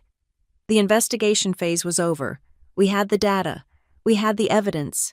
Now, we had to secure the perimeter. They know they have lost control of the assets, Marla said, her voice sharp and pragmatic. The credit cards are declining. The car is gone. The bank accounts are frozen. When a narcissist loses control of the victim, they try to destroy the victim's support network. In your case, that is Caleb. I felt a cold knot tighten in my stomach. They will call him. They have likely already called him, Marla corrected. They will spin a narrative. They will say you have suffered a psychotic break. They will say you have kidnapped Noah and are endangering him. They will try to get Caleb to sign over temporary custody or power of attorney to them for the safety of the child. If Caleb believes them, he could legally demand you return Noah to their house. He won't believe them, I said, but my voice lacked conviction. Caleb was 5,000 miles away. He was tired, stressed, and living in a shipping container. He had not seen me in 6 months. All he knew of my life was what I had told him during brief. Laggy video calls where my mother had hovered in the background, forcing me to smile and say everything was fine. Do not leave it to chance, Frank said from his desk. Call him, now, and do not appeal to his emotions. Appeal to his logic. Soldiers respect intelligence. Give him the intel. I nodded. I picked up my laptop and walked to the guest room. I needed privacy for this. I sat on the edge of the bed. My heart was hammering against my ribs like a trapped bird. I opened the secure video calling app the military used. I saw the green dot next to his name. He was online. I took a deep breath. I told myself I was not the scared girl who walked in the snow. I was the woman who had just frozen her parents' assets. I clicked the call button. The screen was black for a moment. Then it flickered into a pixelated image of my husband. Caleb looked exhausted. There were dark circles under his eyes, and his hair was cut shorter than I remembered. He was wearing his tan t-shirt, sitting on a cot in a dim room. Hazel, he said. There was no smile. There was no, hey, beautiful. His voice was guarded, hesitant. Hi, Caleb, I said. He rubbed his face with a calloused hand. I am glad you called. I just got off the phone with your mom. My stomach dropped. What did she say? Caleb looked away from the camera. She was crying. Hazel. She said you took Noah and ran off to your grandfather's house in the middle of the night. She said you were screaming at them. She said you have been acting erratic for weeks, that you are spending money we do not have, that you aren't feeding the baby. He looked back at me, his eyes pleading. She said I need to sign a paper to let them bring Noah back to the house so they can watch him while you get help. Hazel, tell me what is going on. Are you okay? The accusation was there, wrapped in concern. He was scared. He was scared that the woman he married had broken. I wanted to cry. I wanted to scream that they were liars. I wanted to beg him to love me. But I remembered Frank's voice. Facts. Intel. I am not erratic. Caleb, I said. My voice was calm. It was the calmest I had ever sounded. And I am not spending money we do not have. I am not spending any money because they took it all. What do you mean? Caleb asked, frowning.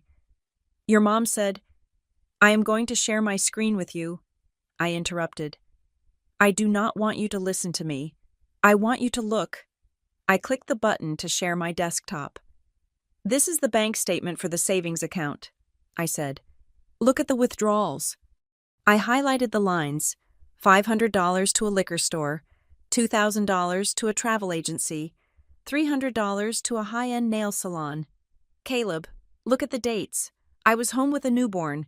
I was not flying to Miami. Caleb leaned closer to his screen. I could see his eyes scanning the numbers. Now look at this, I said. I opened the file for the credit cards. They opened 3 credit cards in my name, I said. This is the statement for the American Express. Look at the balance, $20,000. And look here. I pointed to the payment history. They were paying the minimum balance using transfers from a trust fund my grandfather set up for Noah. A trust fund I did not know existed until 2 days ago because they stole the mail. A trust fund? Caleb asked. What are you talking about? Grandpa Frank gave Noah $50,000, I said. It is almost gone. They spent it on a kitchen remodel and a cruise. Caleb was silent.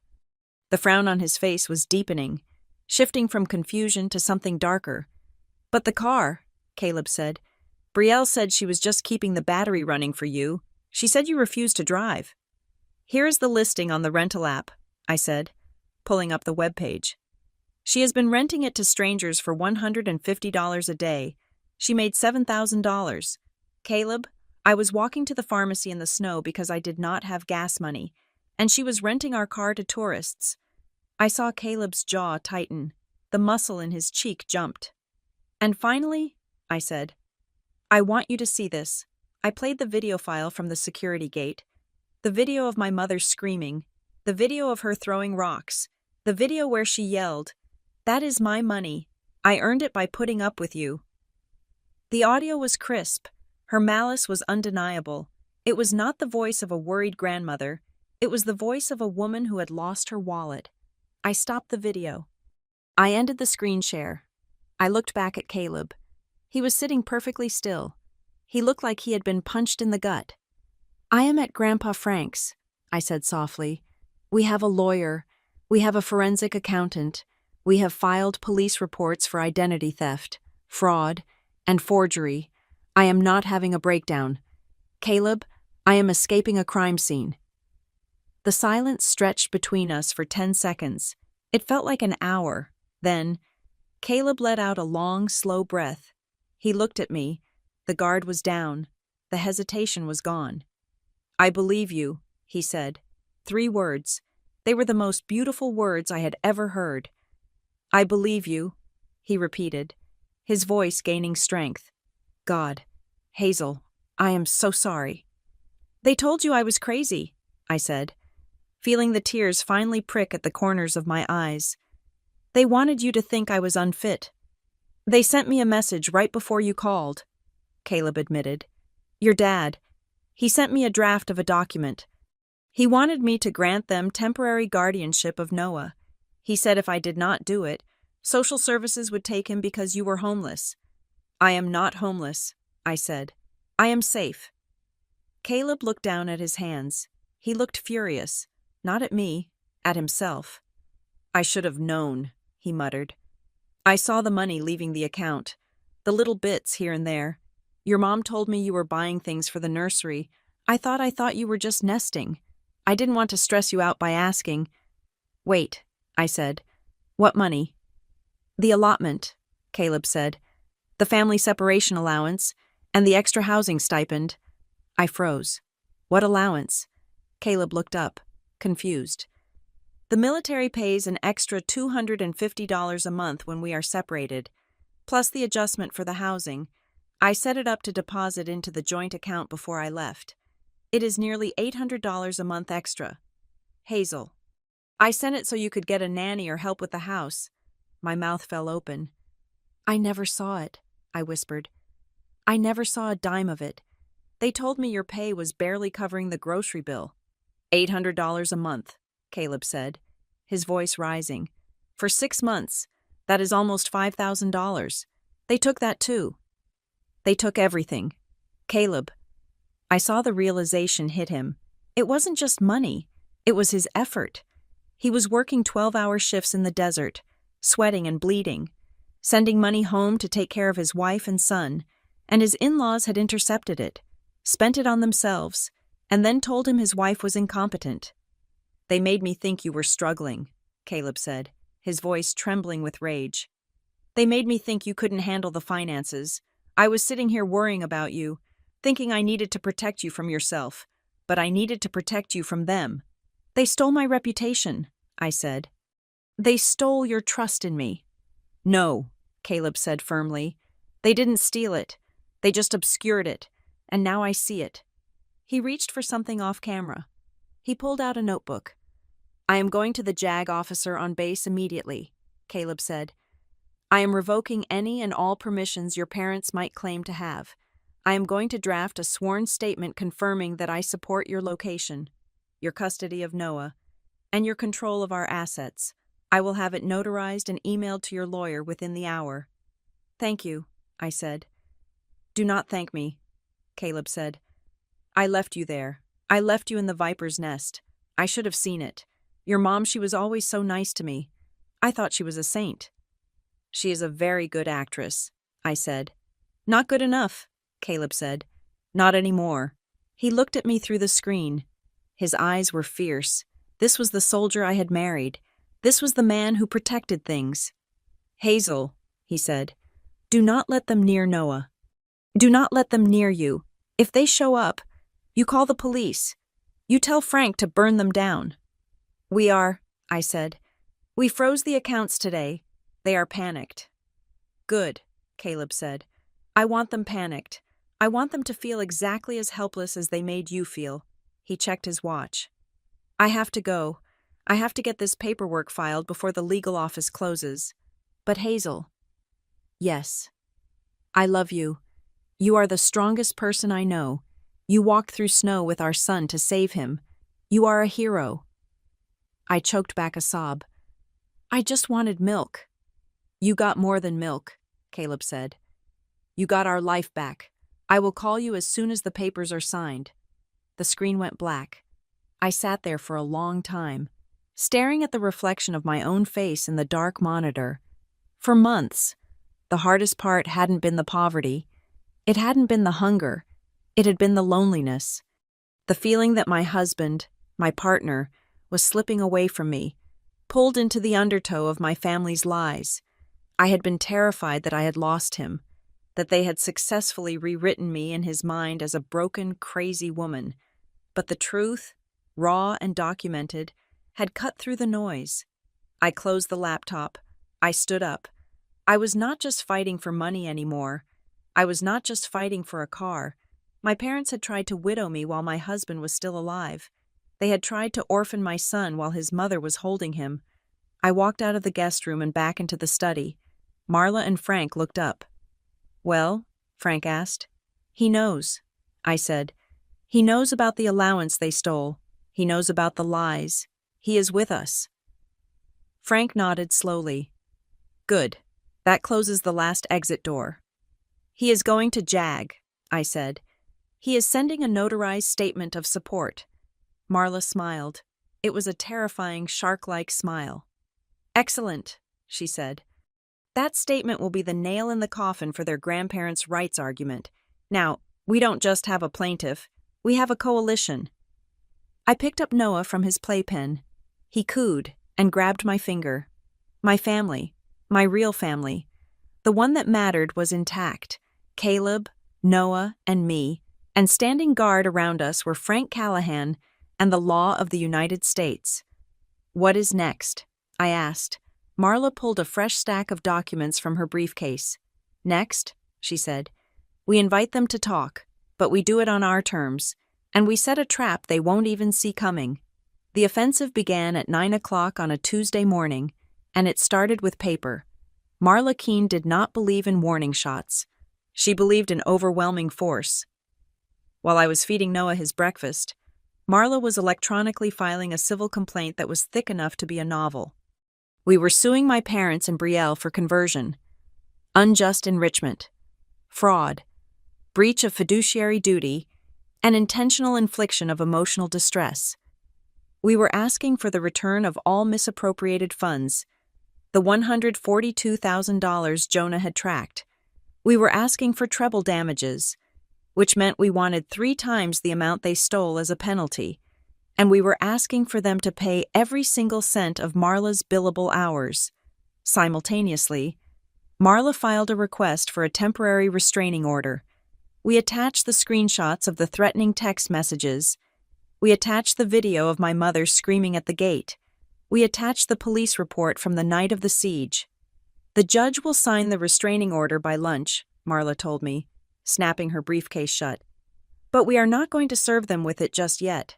I looked up, confused. I thought the point was to keep them away. It is, Frank said. He was standing by the window, watching the snow fall. But if we serve them now, they will lawyer up immediately. They will clam up. We need them to talk one last time. Frank turned to me. His expression was the one he wore when he was playing chess, a game he had tried to teach me as a child, but which I lacked the killer instinct for. We are going to invite them to a settlement conference, Frank said. We will tell them that we want to resolve this family misunderstanding without further police involvement. We will tell them that if they come to the table today, we can discuss unfreezing the accounts. They will come, I said. They are desperate. Brielle texted me 4 times this morning asking for gas money. Exactly, Frank said. They are hungry, and hungry people make mistakes. But it is a trap, I whispered. It is a deposition, Marla corrected, a shark-like grin spreading across her face. They just won't know it until it is too late. The meeting was set for 2 in the afternoon. We did not hold it in the warm, comfortable living room. Frank had his staff set up the formal dining room. The long mahogany table was stripped of its decorative runners. In the corner, a woman named Janice sat with a stenography machine. We told the family she was just a secretary taking notes for the agreement. Technically, she was a court reporter, and the notes she was taking would be a sworn legal record. I sat on one side of the table, flanked by Frank and Marla. My hands were folded on the table to hide that they were shaking. I was terrified to see them.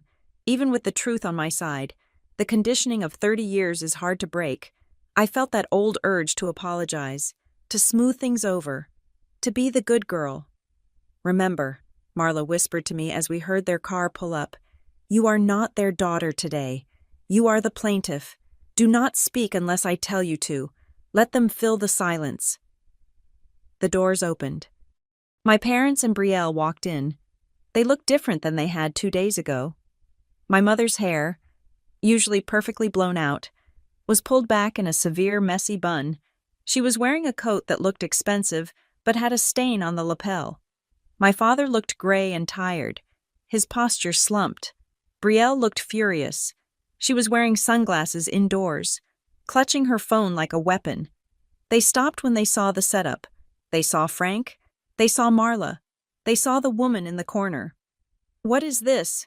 my father asked, his voice rough. "I thought this was a family talk." "It is," Frank said calmly. "Sit down, Robert." "We do not need all these people," my mother said, her eyes darting to Marla. "Hazel, honey, tell them to leave. We just want to talk to you. We want to hug you." She took a step toward me, arms open. "Sit down," Marla barked. It was not a request. It was a command that cracked through the room like a whip. My mother flinched. She looked at me, waiting for me to defend her. I stayed silent. I stared at a knot in the wood of the table. Slowly, they pulled out the chairs and sat. "We are here to discuss the terms of the separation," Marla began. "My client, Mrs. Gomez, is willing to forego pressing immediate criminal charges regarding the vehicle theft, provided certain conditions are met." "We didn't steal the car," Brielle snapped. "I was borrowing it. We are family." "We can debate definitions later," Marla said breezily. "Here is the offer. You return the vehicle keys immediately. You sign a document admitting that the transfer of title was fraudulent. You agree to a repayment plan for the $140,000 taken from the accounts. In exchange, Hazel does not send the police to your house tonight." My father laughed.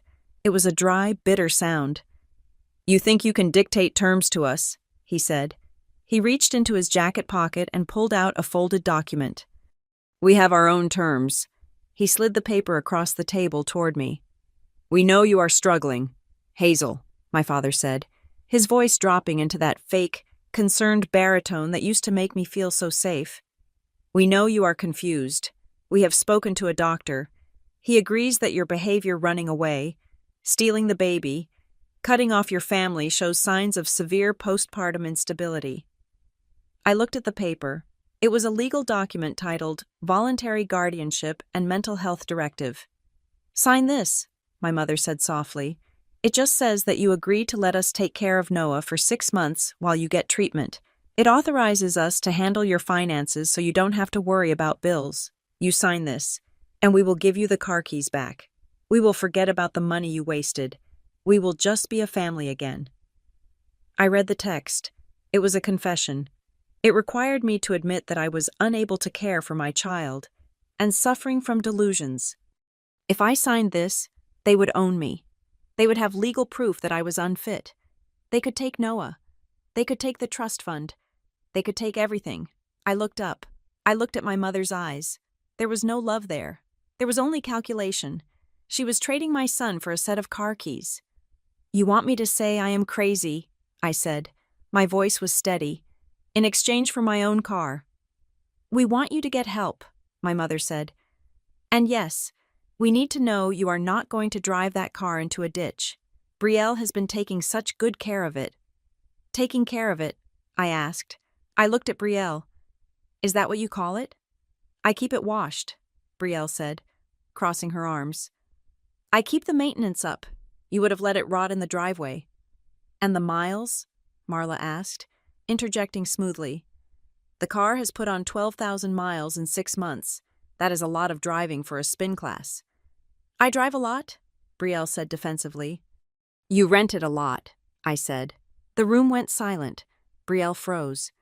I don't know what you are talking about, she said, but her voice pitched up. We have the Turo logs. Brielle, Marla said. We have the bank transfers. We know you made $7,000 renting out a car that does not belong to you. Brielle's face turned red. She slammed her hand on the table. So what? She shouted. It was sitting there. It was a waste of an asset. I was being smart. That car makes money. Okay, it pays for itself. Why shouldn't I get a cut for managing it? Hazel was just sitting in her room crying while I was out there hustling.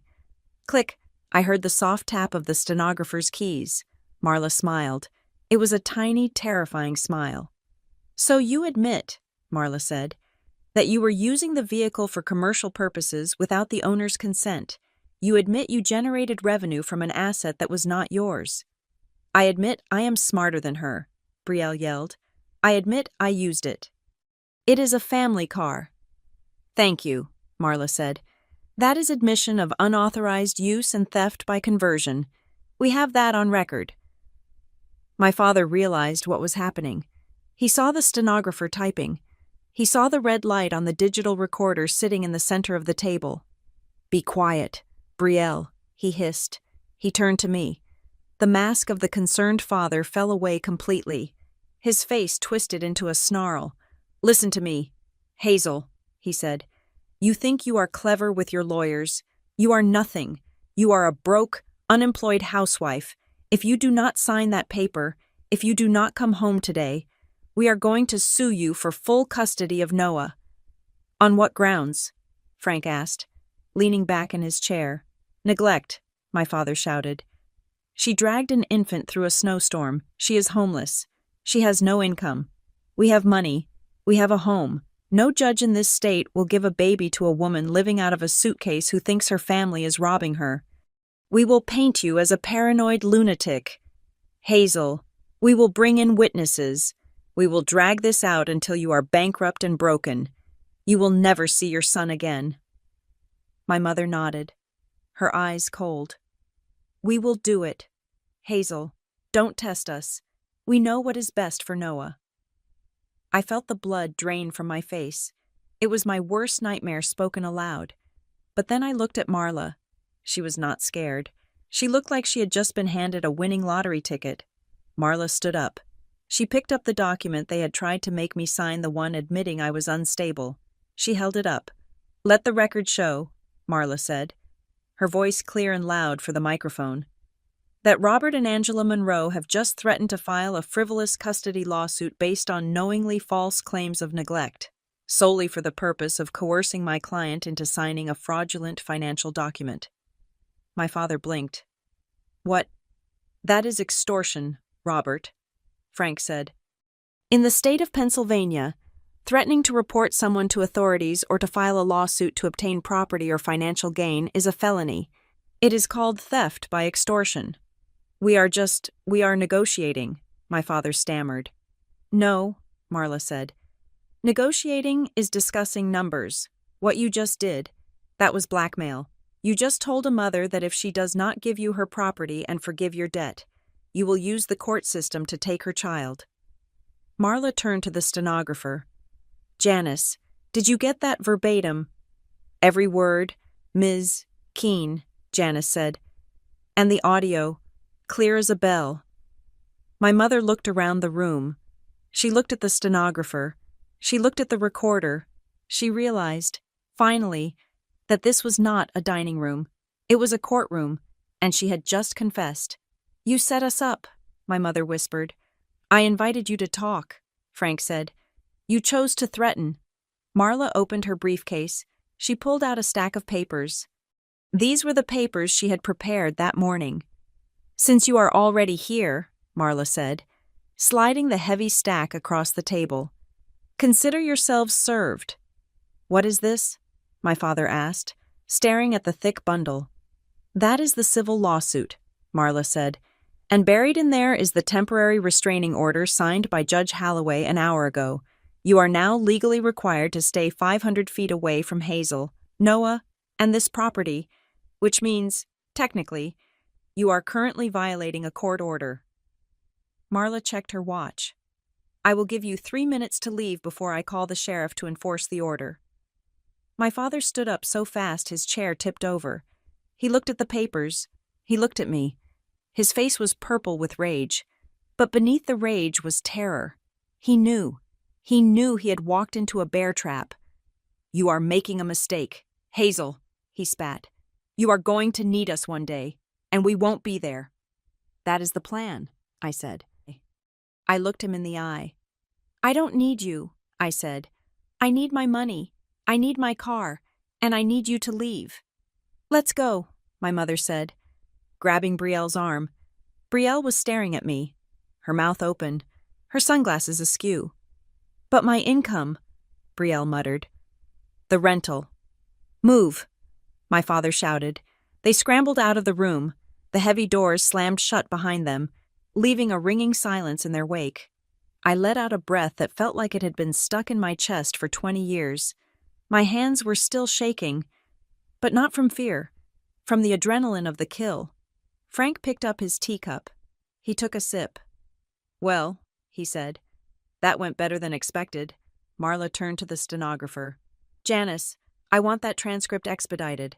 I want a certified copy on my desk by tomorrow morning." "You got it," Janice said. "Why was that better?" I asked. "They threatened to take Noah." "They threatened him," Marla said. "But in doing so, they gave us the ultimate shield. A judge will never grant them custody now. We have them on tape admitting that the custody suit would be a weapon, not a necessity. They admitted they were using Noah as leverage." "And Brielle admitted the fraud," Jonah said, stepping out from the side room where he had been listening. "She admitted the car was an asset she was monetizing. That destroys her claim that she was just holding the keys for you." "They walked in here thinking they were wolves," Frank said, a small, satisfied smile playing on his lips. "They didn't realize they were walking into a taxidermy shop." I looked at the empty chairs where my parents had sat. I looked at the paper they wanted me to sign, the one that would have labeled me broken. I reached out, picked up the paper, and tore it in half. "They really thought I would sign it," I said softly. "They really thought I was that weak." "They were looking for the girl they raised," Frank said. "They did not expect to meet the woman you have become." I stood up. I felt taller. I felt solid. "Marla," I said, "add the extortion count to the lawsuit." "Already typing it," she said. "And make sure the police get a copy of the transcript," I added. "I want Detective Vance to hear my father threaten to kidnap my son." "Consider it done," Marla said. I walked to the window and watched their cars speed away down the long driveway. They were driving fast, reckless, running from the ruin they had brought upon themselves. They had left in a fury, screaming and threatening, but they had left behind something much more valuable than their pride. They had left me the truth, recorded and notarized, and with that truth, I was going to bury them. The courtroom was quiet, but it was the kind of quiet that exists right before a structural collapse. The air conditioning hummed with a low mechanical drone that did nothing to cool the heat rising from the defense table. I sat next to Marla Keene, on the other side of the aisle. My parents and Brielle sat with their attorney, a man named Mr. Sterling, who had a smile that looked like it had been bought from a catalog. They were dressed in muted colors, navy blue, charcoal, beige. My mother was wearing a pearl necklace I had never seen before. She looked the picture of the grieving. worried grandmother. My father looked stoic, the weary patriarch dealing with a rebellious child. They were still playing the role. They were banking on the idea that the law would see a family tragedy, not a crime ring. Judge Holloway, a woman with reading glasses perched on the end of her nose and a gaze that could cut glass, banged her gavel. "We are back on the record," she said. "Mr. Sterling, you may proceed with your opening statement." Sterling stood up.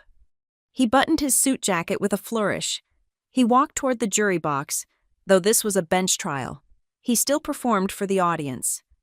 "Your Honor," Sterling began, his voice dripping with honeyed sympathy, "this is not a case of fraud. This is a case of love. Misguided, perhaps, but love nonetheless. My clients, Robert and Angela Monroe, took their daughter in when she was vulnerable. Her husband was deployed. She was a new mother. She was struggling with severe postpartum emotions. She was forgetful. She was erratic." He turned to look at me. His eyes were not kind. "They managed her finances because she could not. They drove her car because she was too terrified to get behind the wheel.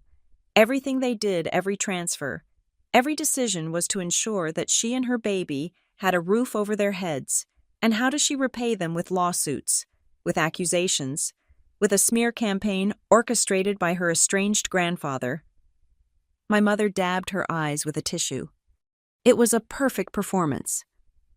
Marla did not look up from her notepad. She simply wrote one word, "Showtime."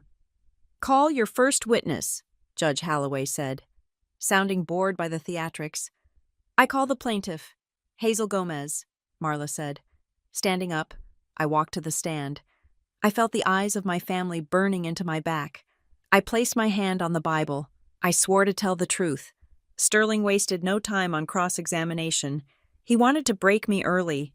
He wanted the crying, shaking girl from the snowstorm. "Mrs. Gomez," Sterling said, leaning on the podium, "is it true that in the months following your son's birth, you often forgot to pay bills?" "I never saw the bills," I said clearly. "But you were emotional, were you not?" Sterling pressed. "You cried frequently. You had trouble sleeping. You were, to use a common term, unstable." I looked at him. Then I looked at my parents. My father was nodding slightly, encouraging the narrative. "I was sleep-deprived," I said. I was a single parent in practice because my husband was serving his country. I was anxious, but I was not unstable." "Then why did your parents have to take your keys?" Sterling asked. "Why did they have to handle your debit card?" I leaned into the microphone. I did not raise my voice. I did not let a single tremor enter my tone. "They did not have to," I said. "They chose to. They told me I was sick, so they could cure me with my own money. They isolated me. They cut off my phone. They intercepted my mail. I wasn't unstable. Mr. Sterling, I was controlled." Sterling paused. He didn't like that answer. "Controlled?" he scoffed. "You are a grown woman. You could have walked out the door." "I did," I said. "I walked out into a snowstorm with a 5-pound baby because they had spent my money on a cruise and I couldn't afford milk." A ripple of murmuring went through the courtroom. Judge Holloway looked up from her notes. "Relevance," Sterling snapped. "It goes to motive," Marla said from her seat. I stepped down. I hadn't broken. I hadn't cried. I had simply stated the reality of the siege I had lived under. Next, Marla called Jonah Pierce. Jonah did not perform. He did not use adjectives. He used a projector. "This," Jonah said, pointing to a complex flowchart on the screen, "is the trajectory of the assets belonging to Hazel Gomez and Noah Monroe." The chart looked like a map of a city's sewer system. "The blue lines represent deposits Caleb's military pay, the housing allowance, the trust fund distributions," Jonah explained, his voice dry and academic. "The red lines represent withdrawals." He tapped a key. The red lines lit up. 90% of the capital entering the household accounts was diverted within 24 hours, Jonah stated. "We have traced these funds directly to accounts held solely by Robert Monroe, Angela Monroe, and Brielle Monroe." "Mr. Pierce?" Marla asked. The defense claims these funds were used for household expenses, groceries, utilities, to support Hazel and the baby. That is mathematically impossible, Jonah said. The household expenses for a family of that size in that zip code average $4,000 a month. The withdrawals totaled over $20,000 a month. Where did the excess go? Marla asked. Luxury retail, Jonah said. Travel and debt service. He pulled up a new slide. It showed a list of credit card payments. These payments were made to cards opened in Mrs. Gomez's name, without her IP address ever logging into the accounts. The purchases on these cards include a $7,000 kitchen renovation, a $3,000 handbag, and a 10-day Mediterranean cruise. The courtroom was silent. My parents were not looking at the jury anymore. They were looking at the screen, their faces pale. They were seeing their lifestyle dissected by a forensic scalpel. Thank you, Mr. Pierce, Marla said. Defense, the judge asked. Sterling waved a hand. No questions. He knew better than to argue with math. I call Frank Callahan, Marla said. My grandfather walked to the stand. He looked like a titan. He sat down and adjusted his suit jacket. Mr. Callahan, Marla said, let us talk about the white SUV. Who owns it? My granddaughter, Hazel, Frank said. And yet, Marla said, holding up a piece of paper, the Department of Motor Vehicles has a record of a title transfer to Brielle Monroe, dated October 14th. That document is a nullity, Frank said. Why is that? Frank pulled a document from his inside pocket. He put on his reading glasses. When I gifted the vehicle to Hazel, Frank said, his voice resonating against the wood paneling, I included a restrictive covenant in the bill of sale. It is a clause I use for all family gifts to protect the assets from unforeseen predatory behavior. He looked directly at my father. The clause states that the vehicle is held in a constructive trust with Hazel Gomez as the sole beneficiary. It cannot be sold, transferred, or encumbered without the express written consent of the grantor me. I never gave that consent. Therefore, the transfer to Brielle is not just void, it is evidence of theft. Sterling jumped up. Objection. This implies criminal intent. It proves criminal intent, Frank corrected him calmly. Overruled, Judge Holloway said. Sit down. Mr. Sterling, Marla smiled. One last witness. Your Honor, I call Brielle Monroe. Brielle stood up. She smoothed her skirt. She looked annoyed rather than scared. She walked to the stand, her chin high. She was convinced she could talk her way out of this. She had been talking her way out of trouble her whole life. Ms. Monroe, Marla said, standing in the middle of the room. You have heard the testimony. You claim you were just keeping the car running for your sister. Is that correct? Yes, Brielle said, flipping her hair. Hazel was too depressed to drive. Cars break down if they sit. I was doing her a favor. A favor, Marla repeated. And did you charge her for this favor? No, Brielle scoffed. I am her sister.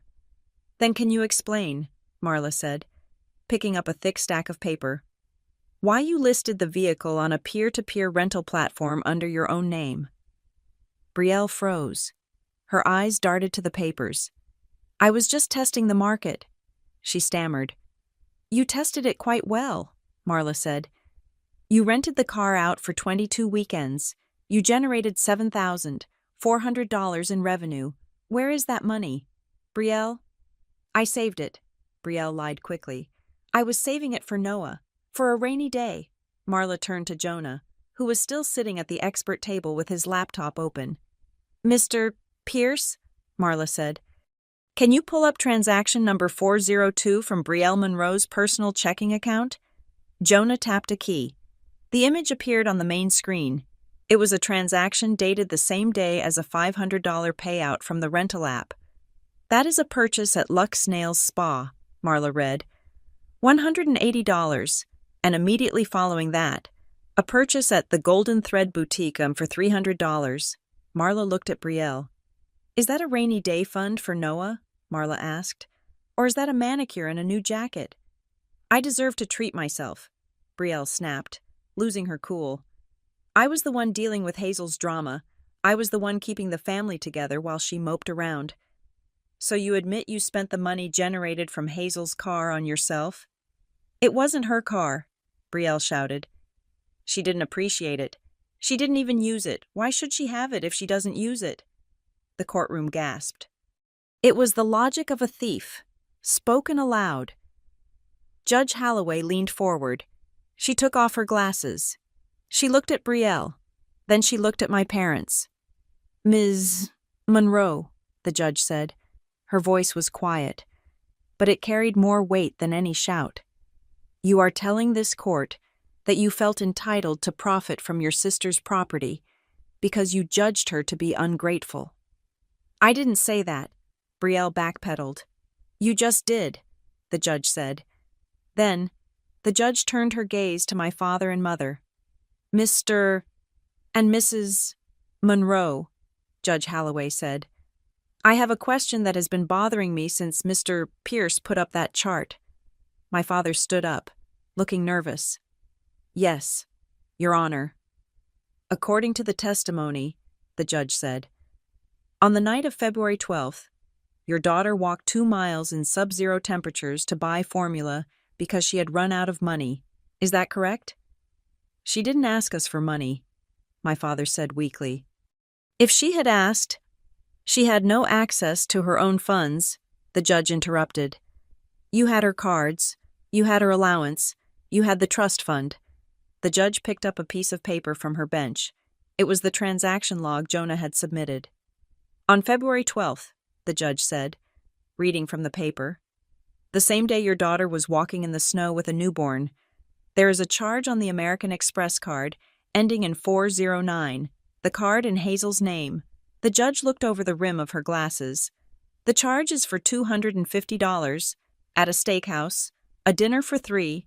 The silence in the room was absolute. My mother covered her mouth with her hand. So, the judge said, her voice turning to steel, when Hazel needed milk, you were eating steak, paid for with her credit. Is that what you call helping? My father opened his mouth, but no sound came out. He looked at Mr. Sterling, but the lawyer was staring at his shoes. There was no defense for that. It was visceral, it was cruel, and it was undeniable. I have heard enough, Judge Holloway said. I am ready to issue my ruling on the civil matters and the protective order. She began to shuffle the papers on her desk to find the order form, but as she moved the stack, her hand stopped on a thin blue folder that had been submitted into evidence but not discussed in detail. It was the file containing my husband's military records and the spousal support authorization. The judge opened the folder. She flipped past the first page. Then she stopped. She frowned. She brought the page closer to her face. She flipped it over to look at the back. Then she looked up. Her expression had changed. The disgust was gone, replaced by something far more serious. Shock. She looked directly at my father. Mr. Monroe, the judge said, did you assist your son-in-law, Caleb Monroe, with his pre-deployment paperwork? My father blinked, confused by the pivot. I may have mailed some forms for him. He was in a rush. You mailed them, the judge repeated. Yes, my father said. And did you witness his signature? I believe so, my father said, regaining some confidence.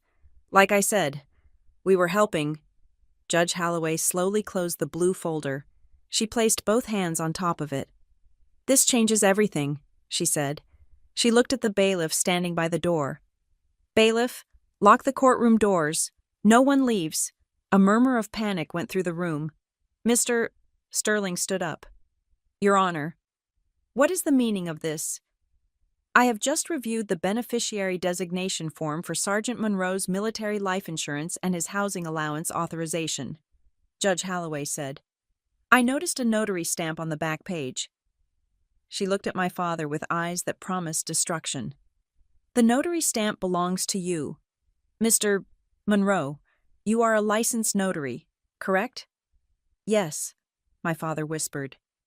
And you notarized your own son-in-law's signature on a document that diverted federal funds to a bank account you control. He signed it, my father cried. I just stamped it. The date on the stamp, the judge said, her voice ringing out like a bell, is November 5th. She paused for effect. Sergeant Monroe deployed on October 30th. He was already in the Middle East when this document was allegedly signed and notarized in Pennsylvania. I gasped. I looked at Marla. Her eyes were wide. That is not just fraud, Judge Holloway said, her voice dropping to a terrifying whisper. That is forgery of a federal military document by a licensed official, and since you mailed it across state lines to the payment center— She looked at the court reporter. Stop typing. She looked at the bailiff. Deputies, take Robert Monroe into custody immediately. This is no longer a civil trial. This is a federal crime scene. The sound of handcuffs ratcheting shut is a very specific, mechanical noise. It is the sound of metal teeth biting into metal. And in that silent courtroom, it sounded like a guillotine blade dropping. My father did not struggle as the bailiffs pulled his arms behind his back. He looked stunned, his mouth opening and closing like a fish on a dock. He looked at Mr. Sterling, his lawyer, but Sterling had stepped away from the table, putting physical distance between himself and a client who had just been caught committing a federal crime on the record. My mother was not looking at my father. She was looking at the judge, her eyes wide with a terror that had nothing to do with her husband's freedom and everything to do with her own survival. Robert Monroe is remanded to custody pending a federal arraignment, Judge Holloway said, her voice cutting through the shock in the room. The court will forward the transcript and the evidence to the United States Attorney's Office. But we still have the civil matter to conclude. She turned her gaze back to the defense table, where my mother and Brielle sat alone, looking small and exposed. Angela Monroe, Brielle Monroe, the judge said, I am issuing a final judgment in favor of the plaintiff, Hazel Gomez. The judge picked up her pen.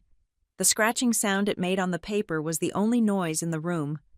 I am ordering the immediate return of the vehicle to Mrs. Gomez. The fraudulent title transfer is hereby vacated.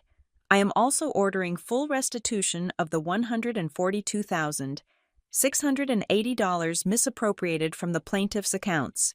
To this, I am adding statutory interest and punitive damages for financial fraud and coercive control, bringing the total judgment to $250,000, my mother gasped. We do not have that kind of cash liquid. We spent it on the house. Then you will sell the house, Judge Holloway said coldly. You have 30 days to satisfy the judgment before the sheriff begins seizing assets. The judge turned to me. Her face softened. Just a fraction. Mrs. Gomez, I am granting your request for a permanent protective order. Neither your parents nor your sister may come within 500 feet of you, your son, or your residence. Any violation of this order will result in immediate arrest. Do you understand? Yes, Your Honor, I said.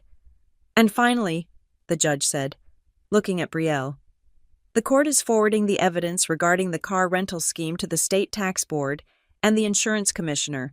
You were operating an unlicensed commercial rental business using a vehicle you did not own. I suspect they will have their own questions for you. Brielle put her head in her hands. The influencer who wanted to be famous was finally getting attention, but it was not the kind she wanted. Court is adjourned, Judge Holloway said. She banged the gavel. I walked out of the courtroom with Marla and Frank. I did not look back at my mother, who was crying into her hands. I did not look back at my father being led out the side door by the marshals. I walked out into the sunlight. The air was cold, but it felt clean. It felt like my own air. The aftermath came swiftly, like a landslide, because the fraud involved military documents. The investigation into my father went deep. They found more than just the forged insurance form. They found that he had been claiming me as a dependent on his own tax returns for years without my knowledge. He was facing significant prison time. My mother tried to play the victim in the community, but the police report and the court transcript leaked. In our suburban town, reputation was currency, and hers was bankrupt. The neighbors who used to come over for wine nights stopped inviting her. The charity board she sat on asked for her resignation. To pay the judgment, they had to list the estate. The house with the heated floors and the 6 bedrooms, The house where they had built my prison went on the market. It sold quickly, but the proceeds went straight to the court to pay me back. My mother had to move into a small 2-bedroom apartment on the other side of town. Brielle fared no better. The luxe life she curated online crumbled. When the rental app banned her for fraud and the state tax board audited her for the unreported income, she had to sell her designer handbags to pay the fines. She had to get a job as a receptionist at a dental office, where she couldn't check her phone every 5 minutes. I heard from a mutual friend that she told people I had ruined her. I didn't ruin her. I just turned on the lights. A week after the trial, I was sitting in Frank's study. The check from the court settlement lay on the desk. It was enough to restart my life. It was enough to buy a house. "You know," Frank said, pouring 2 cups of tea, "I have one more thing for you." He opened a drawer and pulled out a thick leather binder. "When I gave you that car," Frank said, "I knew your parents would try to control it. That is why I kept the lien on it. But I also knew that a car is a depreciating asset. It loses value every day." He slid the binder toward me. "The real gift was never the car. Hazel, the car was a test. I wanted to see if you would fight for what was yours. And you did." I opened the binder. It was a trust document, but it was different from the small one they had raided. "This is a generation skipping trust," Frank explained. "I set it up the day Noah was born. It contains a portfolio of blue-chip stocks and bonds. It is completely shielded from anyone but you and, eventually, Noah. Your parents could not have touched this even if they had your signature. It is ironclad." I looked at the valuation. It was not $50,000. It was 10 times that. "Grandpa," I choked out, This is freedom," Frank said. "This is, nobody can ever tell you to walk in the snow again money. But you do not get full access to the principal for 10 years. The dividends will pay for Noah's education and your housing. The rest grows." He looked at me with pride. "You learned the hard way that family is not about blood. It is about loyalty. And you, my dear, have earned your stripes." 2 weeks later, the day finally came. I stood at the arrivals gate at the airport. My heart was pounding, but this time it was a good rhythm. I was holding Noah, who was wearing a little camouflage jacket. The doors opened, passengers streamed out, and then I saw him. Caleb looked tired. His uniform was dusty. He had a new scar on his chin. But when he saw me, his face lit up with a brightness that outshone the airport lights. "Hazel." He dropped his duffel bag and ran. I met him halfway. He wrapped his arms around us, burying his face in my neck, then in Noah's stomach. He smelled like sand and airplane fuel and home. "I missed you," he whispered. "I missed you so much." We stood there for a long time, ignoring the people flowing around us. When he finally pulled back, he looked at me. He looked at my eyes. He saw that the fear was gone. "Ready to go home?" he asked. "Which home?" I teased. "Our home," he said. "The one they can't touch." We walked out to the parking garage. The white SUV was parked there. It had been detailed. The scratches Brielle had put on it were buffed out. The car seat was in the back, properly installed. I reached into my pocket. I pulled out the keys. For months, these keys had been the symbol of my captivity. They were the thing I wasn't allowed to have. They were the carrot my parents dangled to make me dance. I looked at them. Then I looked at Caleb. "You drive," I said, holding them out. "I want to sit in the back with Noah." Caleb shook his head. He gently closed my fingers around the fob. "No," he said softly. "You drive. You earned this ride." I smiled. I walked to the driver's side. I opened the door. I sat in the seat that was finally adjusted to my height. Not Brielle's. I put my hands on the wheel. I started the engine. The dashboard lit up. The gas tank was full. I looked in the rearview mirror. I saw my husband. Safe. I saw my son. Sleeping peacefully. I thought about my parents in their empty apartment. I thought about Brielle answering phones. I thought about the snow on the side of the road. I put the car in gear. Revenge. I realized as I pulled out of the garage and into the sunlight, isn't about burning their house down. It isn't about screaming or fighting. Revenge is simply being happy without them. It is succeeding in spite of them. It is taking the bricks they threw at you and building a fortress they are not allowed to enter. I merged onto the highway, heading toward our new rental house, toward the future, toward peace. They tried to steer me off a cliff, but I was the one behind the wheel now. And they can't drive my life anymore. Thank you so much for listening to this story of justice and reclaiming one's life. I would love to know where you are tuning in from today. So please leave a comment down below with your city or country. It is always amazing to see how far these stories travel. If you enjoyed seeing Hazel take back her power, please make sure to subscribe to the Maya Revenge Stories channel. Hit that like button and smash the hype button to help this story get recommended to more people who might need to hear it. Stay strong, and I will see you in the next video.